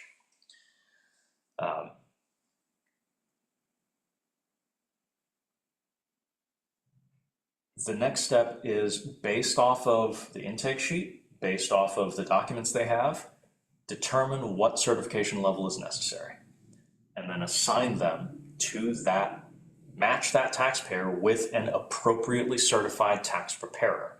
Whenever tax preparers sign in, whenever you sign in as a tax preparer, you will indicate on the sign-in sheet, hey, I'm certified at the advanced level. Perfect. The intake person can look at that sign-in sheet and figure out, Mindy is certified at advanced level. I can sit this taxpayer down with her. And there are little tricks to make this process as efficient as possible. One example is given in there. And then the back of the intake cheat sheet has a whole list of things that will indicate when something requires a certain level of certification, or even when something is out of scope. So the back of the cheat sheet helps people figure out, helps the intake volunteer figure out what level of certification is necessary, or can we even do this return? The one point of caution I would have is, if a taxpayer starts asking about tax questions, you must be certified in the appropriate level of tax law in order to answer those questions. Any questions about the intake cheat sheet before we move on from it? No. Cool. In which case, welcome to the intake sheet itself. This is a 5-page document, 6-page document. Jeez, made that long. Wonder how they're going to do 6 pages now. It used to be 4 pages and one broadsheet folded in half. Anyways, the intake sheet begins with a section where it establishes the taxpayer and the spouse. Taxpayer's information, spouse's information, their mailing address, their phone numbers, and then it goes into situational criteria. This sets parameters for the tax return. So are they a US citizen? Or were they here on a visa? Are they a full-time student? Are they any of these things? Do they have an identity protection PIN? If they are due a refund, how would they like their refund? So if they get a refund, would they like it direct deposited? Would they like it sent to them in the mail? If they have a balance due, would they like it to come directly out of their bank account? Would they like to mail payment to them instead, et cetera, et cetera? Then there's some questions to deal with their marital status and who lives with them. Or really the way that most people interpret this is, who am I trying to claim as a dependent? And then you see that there are some shaded areas that say to be completed by the certified volunteer. We'll talk about that in a little bit. Page 2 has a whole bunch of life circumstances related to someone's income. So if they have something, they're supposed to check the box for, oh, I have income from a retirement account. And then the same thing on page 3 for other life events, like expenses I paid. Well, okay, yeah, I made charitable contributions last year.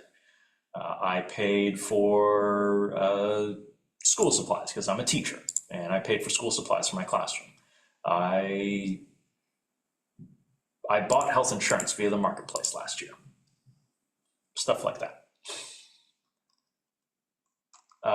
So page 2 and 3 have these big old shaded sections here. Shaded sections are things that you have to do during the interview process. We'll talk a little bit more about what the interview process is later on. But you'll also notice all of these things have these B's or A's next to them. There's also an A/M. These are special codes. These codes tell you what level of return is necessary, what level of certification is necessary to prepare a return that has this issue on it. So for a B, someone who has alimony, you verify, okay, they do indeed have alimony, and you write in, they have $100 of alimony a month. It was therefore $1,200 of alimony across the year. Is this excludable from income? Yes, it was due to a divorce in 2020, therefore it is not part of income. So that's fine. We can prepare, in order to prepare this return, someone has to have a basic certification. Similar thing would happen up here, like, okay, so they sold stocks. They do indeed have, they don't remember whether they reported a loss or on last year's return. Well, okay, they have last year's return with them. You go through it, you look at it, and you go, okay, yes, they did report a loss last year. So there is capital loss carryover, and they do have their 1099B brokerage statement. There are 8 stock transactions. Okay, it's not letting me type on that box. You would write in 8 there. Oh, they have 8 stock transactions there. Cool. That one would require an advanced certification to prepare. The M stands for military. That might require a military certification to prepare.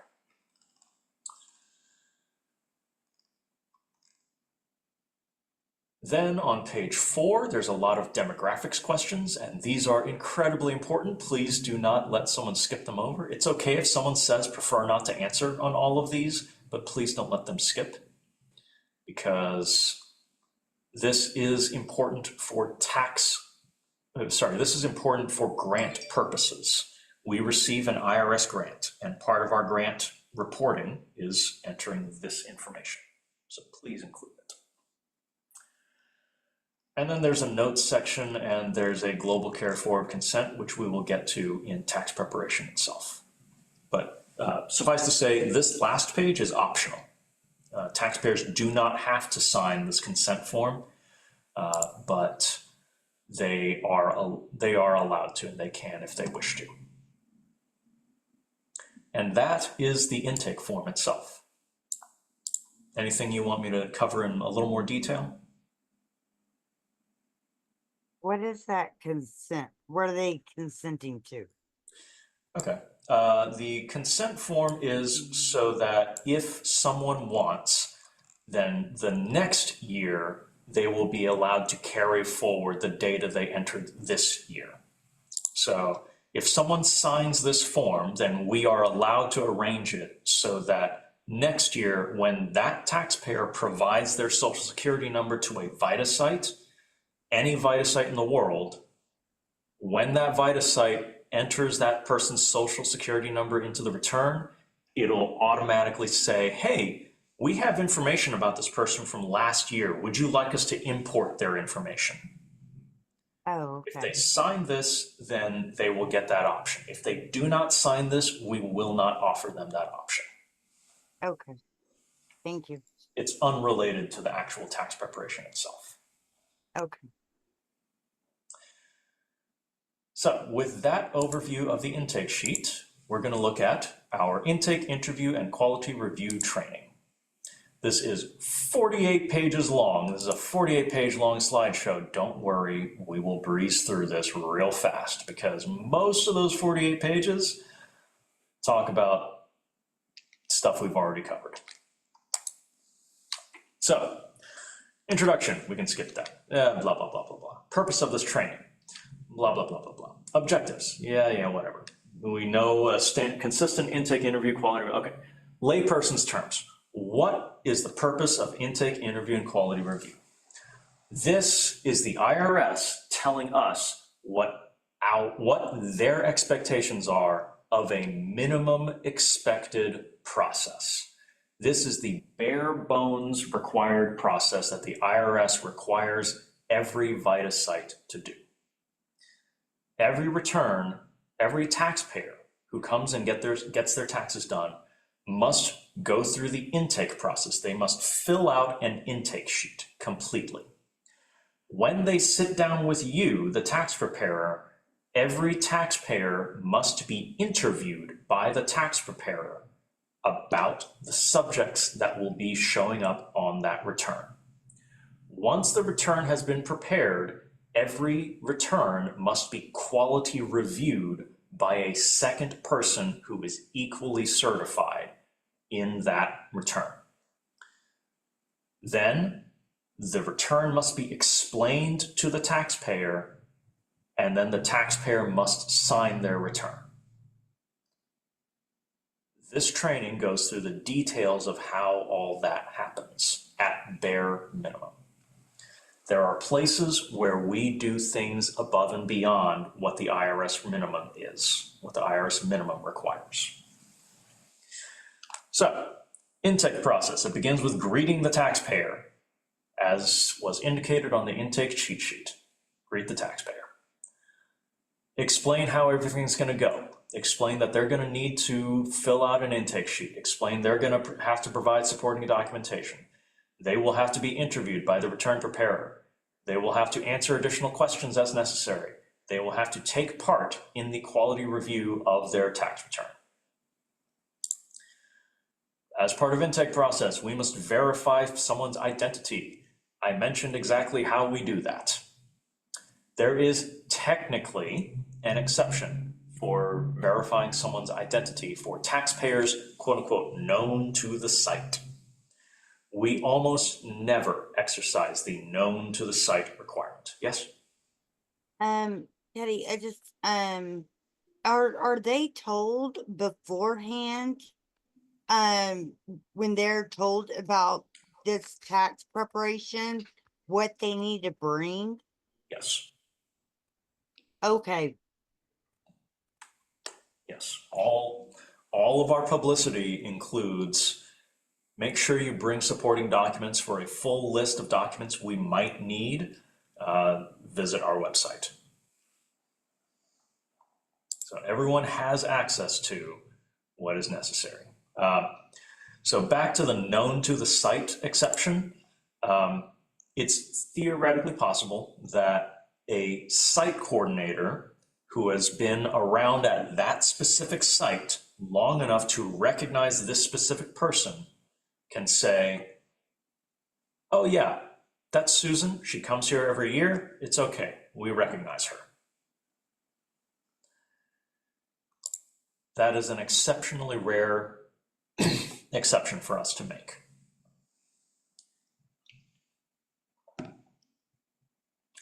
We must also get a social security card or an individual taxpayer identification number for all people on the tax return.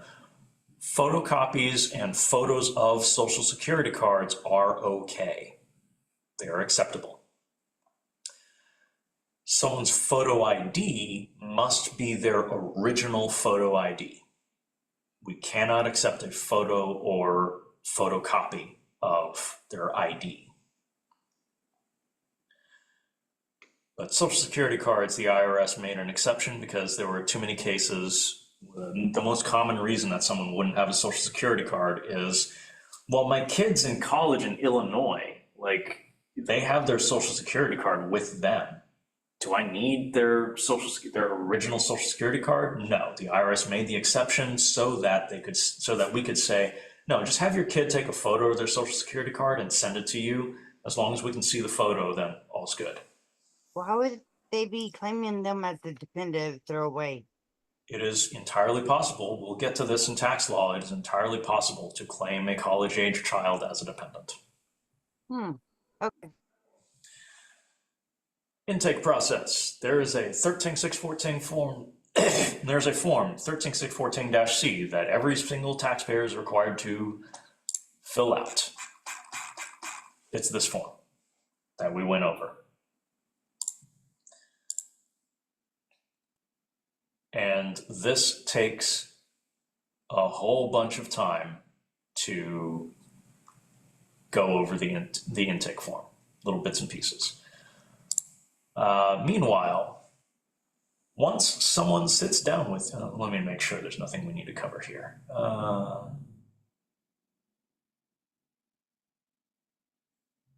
Yeah, that's all fine. Interviewing. So, when an intake volunteer brings a taxpayer in and introduces you to them, if you are the tax preparer, when the intake volunteer introduces you to the taxpayer, your first step is not to touch anything on the computer. Your first step is to take their intake sheet and take all of their documents, look over it all, and interview the taxpayer about all their documents. Confirm their photo ID, confirm their social security cards, look over the intake sheet, ask them questions about it, complete all of the shaded areas. Then ask them open-ended questions about everything on the intake sheet and in their documents. Determine who can they claim as a dependent, and can anyone else claim the taxpayer as a dependent? And then make sure they have all the documents they need in order for you to prepare a complete return. What we are doing in the intake and interview process is we are trying to catch missing documents or out of scope returns as quickly as we can. Because the sooner we catch a return that we cannot complete, the less time we will waste on a return that we cannot complete. And the more other people we will be able to see, the more we will be able to help taxpayers whose returns we can file that session. So we want to catch this stuff as early as we can. And it's not a problem if a taxpayer has missing documents. It's just a matter of explain to them that our next step is, you know where the W-2 is. You need to go home and grab that and bring it back, and we will see to you when you get back. We'll even let them skip line if they get back in time to be at that same session. If someone is out of scope, then we will explain to them the IRS does not allow us to touch your return, and your next step will be to take this to another preparer. I'm sorry. So, interview process, confirm the photo IDs, confirm the taxpayer identification numbers. If you want more details about what qualifies as a social security document or what qualifies as a photo ID, you can look in the 4299, one of the documents that we will have access to at every site. There's an explanation of the known to the site requirement or exception. interview process, look over the intake sheet, perform your due diligence. Like I said before, you do have to ask about things, but as long as you don't suspect anything about their answer, as long as nothing's inconsistent, then you can take the taxpayer at their word. Generally, you as a tax certified volunteer may rely in good faith on information from a taxpayer without requiring documentation as verification. Ask open-ended questions about their stuff, about their details on the return. For instance, hey, their kid lived with them for part of the year, but not all of it. The magic number is 183 days. But if you ask a very specific 183 day questions, did your kid live with you for 183 days last year?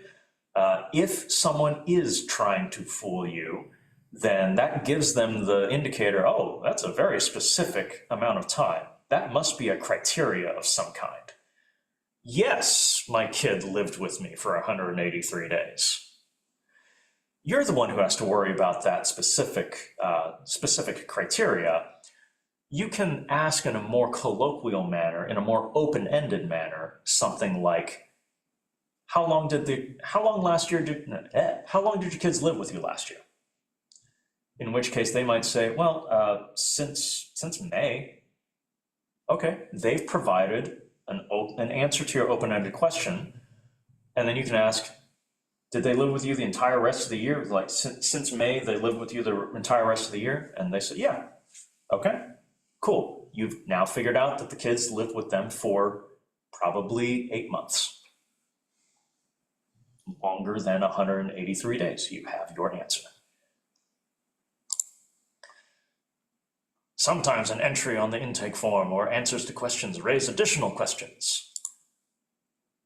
Be alert for unusual circumstances and ask clarifying questions. The way that I would say this is give the taxpayer the opportunity to correct themselves. People make mistakes all the time on their taxes. People make mistakes all the time about forgetting something that's important for tax purposes, and they may guess at something, or they may incorrectly remember something. Give people the chance to correct themselves. Your default stance should be, if something goes wrong, it's probably an innocent mistake. It's very, very rare for anyone to try to defraud the IRS, for anyone to try to lie to us. It is exceptionally rare. The much more common thing is someone doesn't understand what the IRS is asking. And so they answer a question assuming it's asking about one thing when actually it's asking about another. You get the chance to explain, oh, no, I'm sorry. What the IRS means here is they're really asking about this. And then that clarifies, and then they go, oh, no, I don't have that. Perfect. They weren't lying to you. They just didn't understand what that form number meant.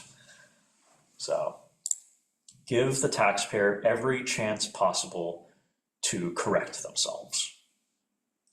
Then this is going in and all about the intake form. So you see how many pages I'm just skipping right past. Once you've completed the interview, you're sure that you can complete this return. Then you prepare the return. All of the details about preparing the return we will cover in the next 3 tax preparation sessions.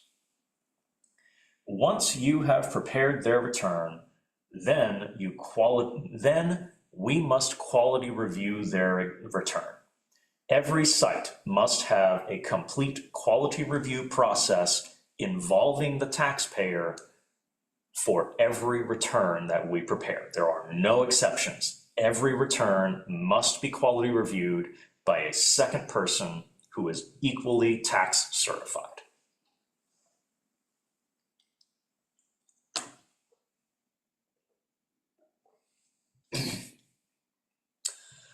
The quality review can be done in 2 different ways. Most of the time at our sites, quality review will be conducted by what is called a designated reviewer. Most of the time, our site coordinators will come over and quality review your return. You will finish preparing a return, You will raise your hand and you will say, "Can I get a quality review?" And a site coordinator will walk over, will introduce themselves, and you will stand up from your computer, the site coordinator will sit down at your computer, and the site coordinator will quality review your return, asking the taxpayer questions. That's the way that things work most of the time. From time to time, sites will be very, very busy, in which case we will sometimes shift over to peer-to-peer reviewing. And this just naturally happens. As a site becomes busy, we can switch over to peer-to-peer reviewing, which is where you and another volunteer finish your returns that you're preparing at about the same time. And you're both certified well enough to prepare both returns, so you can just stand up, switch seats, sit down, and quality review the return that the other volunteer just prepared. That is also acceptable. The one type of quality review that is not allowed is self-review. You cannot quality review the return that you just prepared. That should be obvious, that should be duh. But for the longest time, the IRS themselves actually allowed self-review. We never allowed it locally. We have always required a second person look over stuff because I am not going to catch the mistakes that I make myself. It is better to have a second pair of eyes, and we will always have a second pair of eyes on things. Self-review is never allowed. Quality review must include taxpayer participation. You have to involve the taxpayer in the quality review. You have to verify the return was completed properly. You have to correct any errors, and you have to review all the documentation. There is a quality checklist that the IRS technically wants us to use. We do not actually use the quality checklist. This is one of the points where we will do something different from how the IRS expects us to do it. Because the IRS expects us to go through a quality review checklist of things to check. We do not do that. Our quality review methodology locally is quite simply do the return all over again as though you were doing the return for the first time and all the information just happened to already be entered. Why do we do this? Two different things. Number one, it goes through the entire return preparation process with a second person's unique interview style. So every single question that you would have to ask, it gets asked again, due diligence, in someone else's style, which can sometimes elicit different answers, or it can perhaps get someone more comfortable and give you clearer answers. Second thing is, it's easy. If you know how to prepare someone's return, you also suddenly know how to quality review. There's no separate process to learn. There's no extra checklist. It's just do the thing that you already know how to do. And in the process, you are meeting every single step that appears on that quality review checklist. So that's how we do quality review here. We just do the return all over again. Then, at the very end of the return, we go through a process wherein you or the person quality reviewing the return explains how the entire return works to the taxpayer. So you go through, you show them how the 1040 is broken out, how everything that we have entered shows up on the 1040, and what their final refund is going to be and why it is that. We explain to the taxpayer that this is how your return works. This is what you are responsible for answering to the IRS if they ask questions. The return is ultimately the taxpayer's responsibility, and we explain that to them. Then we have that return quality reviewed, and then after we have explained the taxpayer's responsibility for the return, after the quality review, then the taxpayer signs the return. I'm emphasizing that for no particular reason. Yes? So when we do the quality review, Mhm. we're doing the quality review with the customer, with the taxpayer again. Correct. So the taxpayer sits through both. Yes. Okay. Okay. It's double checking the work that we do, and generally speaking, we want the taxpayer to see us double checking the work that they do so that they have utmost confidence that we have prepared an accurate return. And we do that with all of them. Every single person, yep. Okay. It takes about 45 minutes from start to finish, the entire process for the average tax return. Okay. Thank you. Yeah. All right. I believe that is actually everything.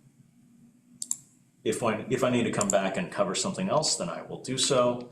But go ahead and hop back into the Link Learn certification and go to the certification section, advanced track, and then select the intake, interview, and quality review test.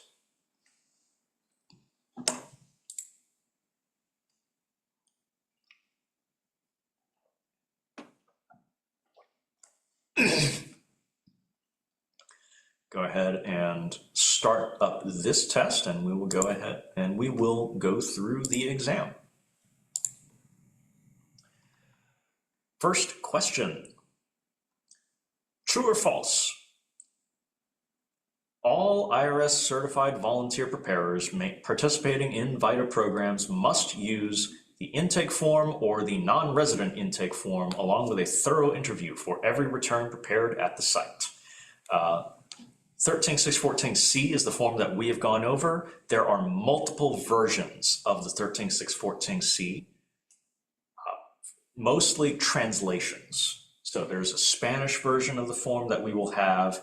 There are other versions that we can print off, like a Chinese version, a Vietnamese version, a French version, a Russian version. There's lots of different versions of the intake form. And then there's even a 13614NR for non-resident aliens, for specifically foreign students or people here on visas. So true or false, do we need to use an intake form and a thorough interview for every return prepared at the site? A for true, B for false. 2. What must the certified volunteer preparer do with the intake form before starting a tax return? A. Verify that the taxpayer has responded to verify each of the taxpayer's responses on the intake form. B. For any box left unchecked, indicate that, no, it's good that you've verified it.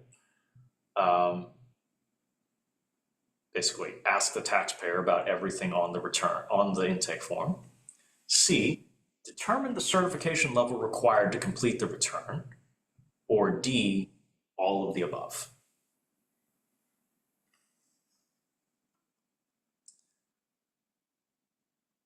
Question number 3. Is the basic certification level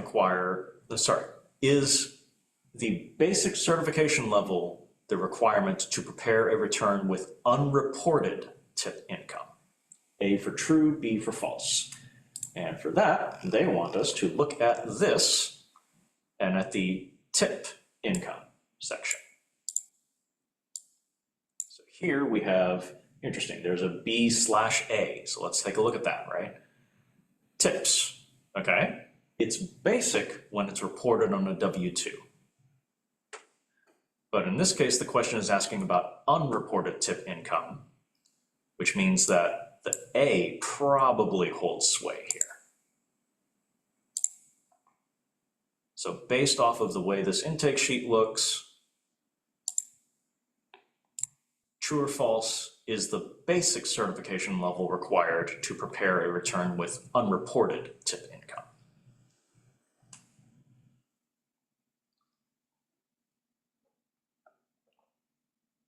Oh, number 4.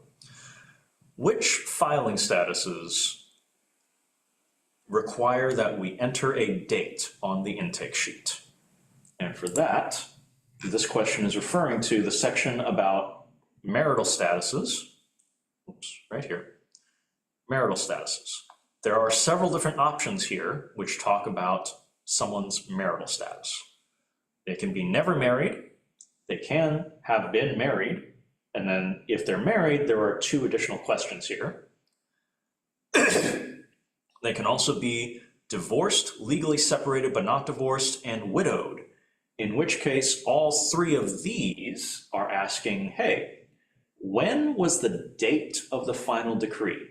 When was the date of the separate maintenance decree?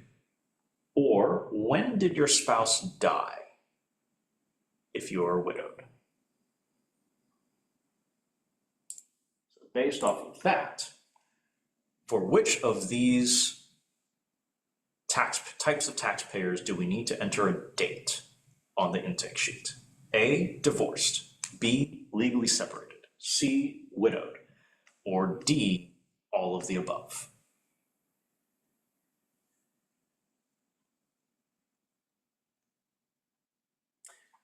Five, VITA TCE volunteers use publication, true or false? VITA volunteers should use publication 4299, privacy, confidentiality, and civil rights of public trust to determine if a return is within scope.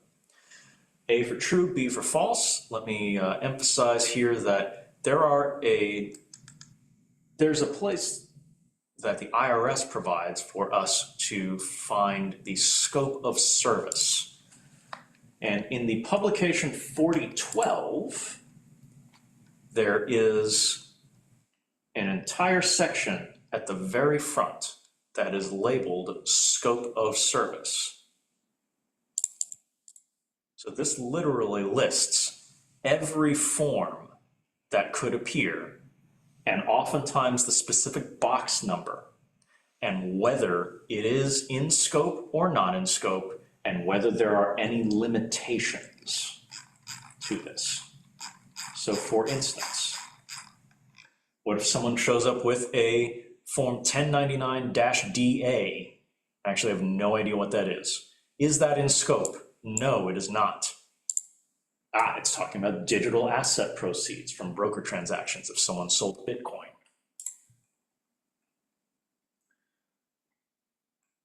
So again, publication 4012 has the scope of service chart in it. So true or false, do you as a volunteer use publication 4299 to determine if a return is within scope? You can determine for yourself whether that is true or false. Question number 6. VITA sites are required to conduct quality reviews of which of these returns? A, for all returns prepared by volunteers who have less than 2 years of experience preparing returns. If you have 2 years or more experience, then it's fine. You don't need to get checked. Or do they need to conduct quality reviews for B, every return prepared at the site, no exceptions? Or C, only when there's a quality reviewer available. If there's not a quality reviewer available, then oh well, it can just pass. Or D, for all returns prepared by volunteers with certification levels below advanced military or international. If you have the advanced military or international certifications, then no, you're fine. You can prepare without a quality review. One of those answers is correct. Should be pretty obvious which one. But select the answer you think is false. Select the answer you think is correct and move on. Question number 7. True or false? In most cases, a volunteer must review photo identification for every taxpayer to prevent the possibility of identity theft. That one should be pretty obvious as well. Don't overthink it. 8. When does the taxpayer sign their tax return? A, before quality review and before being advised of their responsibility for the accuracy of the information on their return. B, before quality review, but after being advised of their responsibility for the accuracy of the information on the return. C, after quality review, but before being advised of their responsibility for the accuracy. Or D, they sign it after quality review and after being advised that they're responsible for the return. Pick the answer that seems appropriate. And then move on to question 9. The site is busy with many taxpayers waiting for assistance. All volunteers are busy preparing tax returns. Can you quality review the return that you just finished instead of waiting for someone else to quality review the return? A, yes, if it's a returning taxpayer. B, yes, as long as the site coordinator gives you the go-ahead. C, no, self-review is never an acceptable quality review method. Or D, no, unless you are certified at the advanced level. Teddy, did we talk about that one? Yeah. So this is asking about, in publication 5101, this is talking about, make sure I get this right. Yeah, can you quality review, can you self-review a return you just prepared? And I believe the thing indicated by this little alert might have something to say about that. Okay, okay. So if it's really busy, we just gotta wait. Correct. Oh, Really what happens is if it's really busy, we'll swap over to peer-to-peer. oh, okay. Okay, gotcha. Yeah, gets more efficient that way. It's just not as fun because you don't get to work purely with the taxpayer the entire way through their return. Yeah, so select the answer you think is correct to question number 9. Then question number 10, which of the following is true? A, quality review can be conducted by a volunteer preparer certified at basic when the tax return itself required an advanced certification to prepare. B, quality review is conducted after the taxpayer signs the tax return. C, quality review is an effective tool for preparing an accurate tax return. Or D, taxpayers do not need to be involved in the quality review process.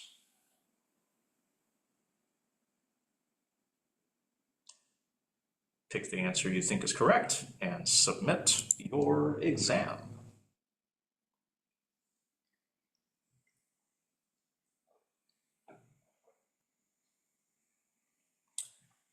So hopefully you have passed your exams.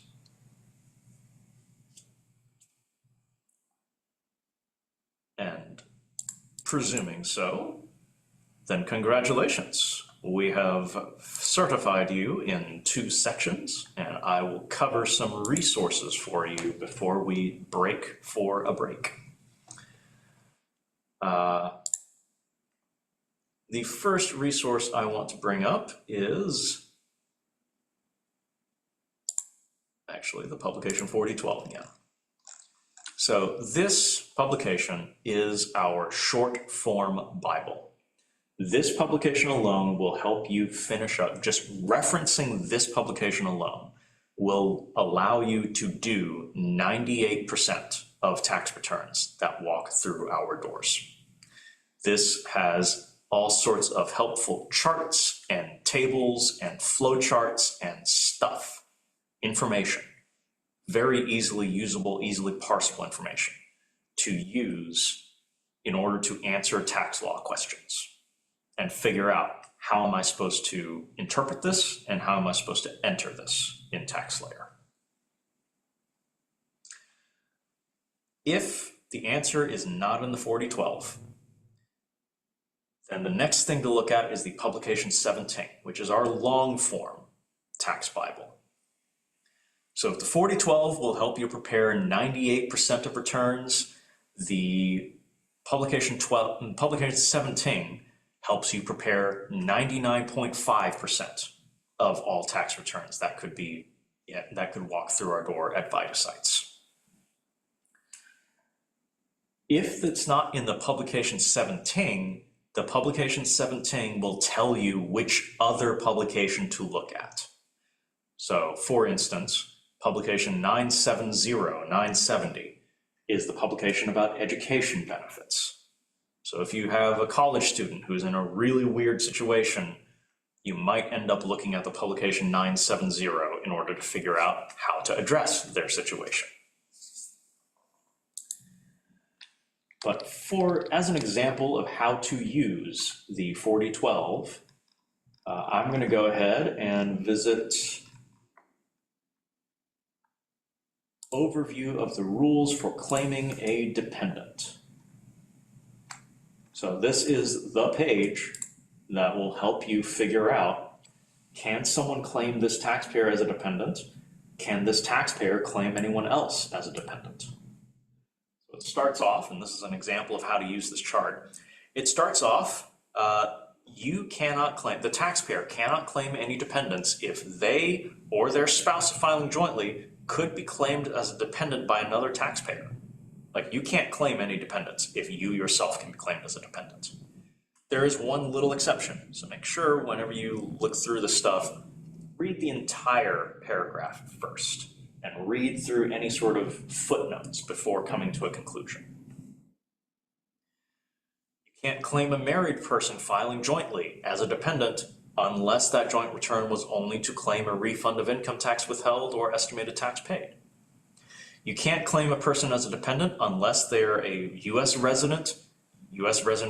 citizen, resident alien, national, or a resident of Canada or Mexico. You cannot claim a dependent unless they pass all the tests to be a qualifying child or a qualifying relative.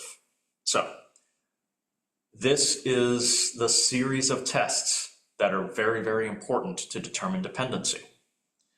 And as an example of how to run through this, well, let me explain first how to use this. Start in the qualifying child column. Go down these tests in order to figure out, do they pass all of these tests for this taxpayer? Does this potential dependent pass all the tests under the qualifying child column? If you make it through all the tests in this column and they pass all of the tests, then that person is a qualifying person to be a qualifying child for dependency purposes for this taxpayer. If at any point you fail one of these tests to be a qualifying child, then immediately hop over into the qualifying relative column and see if they can pass all the tests to be a qualifying relative. If they pass all the tests under qualifying relative, then they are a qualifying relative for the purposes of dependency for this taxpayer. If at any point you fail one of the qualifying relative tests, then you fail both of them. They are not a qualifying child or a qualifying relative. Therefore, that person cannot be claimed by the taxpayer as a dependent. So, to run through this as an example with myself, can my mother claim me as her dependent? Well, start in the qualifying child test. First test is the relationship test. The child must be your child, stepchild, foster child, sibling, half-sibling, step-sibling, or a descendant of any of them. An adopted child is always treated as your own child. The term adopted child includes a child who is lawfully placed with you for legal adoption. So, am I my mother's son? Yes, I am. Therefore, I pass the relationship test. Number 2 is the age test. The child must be one of these three things. A, under age 19 at the end of the year and younger than the taxpayer. B, under age 24 at the end of the year, a full-time student and younger than the taxpayer. Or C, any age if totally and permanently disabled. A, I am not under age 19. B, I am not under age 24 and a full-time student. And C, I am not totally and permanently disabled as of tax year 2024, although there's still a month left. Maybe I will become totally and permanently disabled by the end of the year. Hopefully not. So I just failed the age test. Therefore, I immediately hop over into qualifying relative, that column. First question under qualifying relative, can I be a qualifying child of anyone? And the answer to that is no. I'm going to fail the age test under qualifying child for everyone. No matter who's asking those questions, I am always going to be under age 19. I'm always not going to be under age 19. I am not going to be under age 24 at the end of the year and a full-time student. And I am not totally and permanently disabled yet. So I'm going to fail the age test for everyone. Therefore, I pass the first test under qualifying relative. Test number 2 is also known as the relationship test. Did I live with my mother in one of the ways listed under relatives who don't have to live with you, see table 2, step 2, or did I live with my mother all year as a member of her household in a way that did not violate local law? AKA, my mother was not kidnapping me the entire year, and that's why I lived with her the entire year. Well, the answer to that, we need to refer to table 2, step 2. Okay, table 2, qualifying relative dependence, step 2, was the person, was I my mother's child, stepchild, foster child, or a descendant of any of them? Well, yes, I was indeed still my mother's son. So I still pass test number 2 under qualifying relative. Do I pass test number 3 under qualifying relative? The person's gross income for the year must be less than $5,050. Well, I do work in the nonprofit field, but I am paid better than that. So I do not make less than $5,050. Therefore, I fail the gross income test, test number 3, under qualifying relative. I have failed both qualifying child and qualifying relative.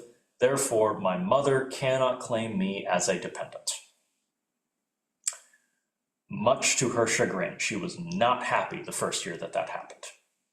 Sorry. So that's an example of how to use the charts or the flow charts or the information that you find in the publication 4012. Any questions about that? No. All right.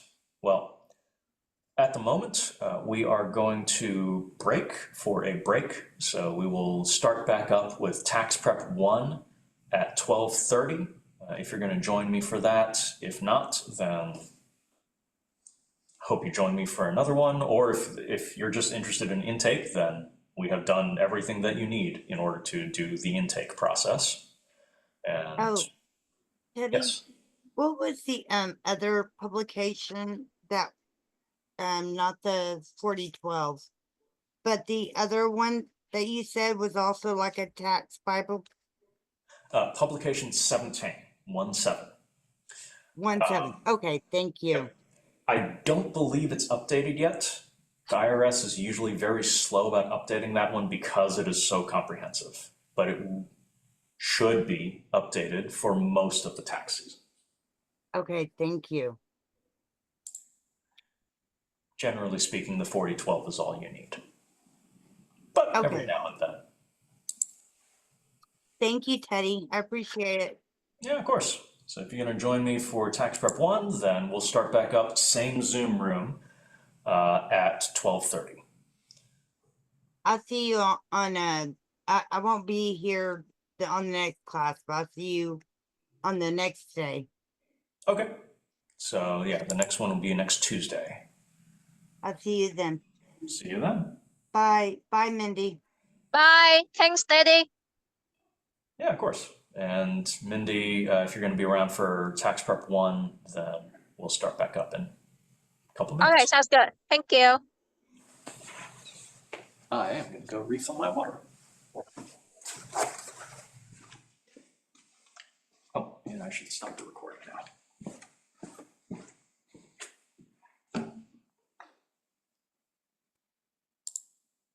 More, pause, stop recording.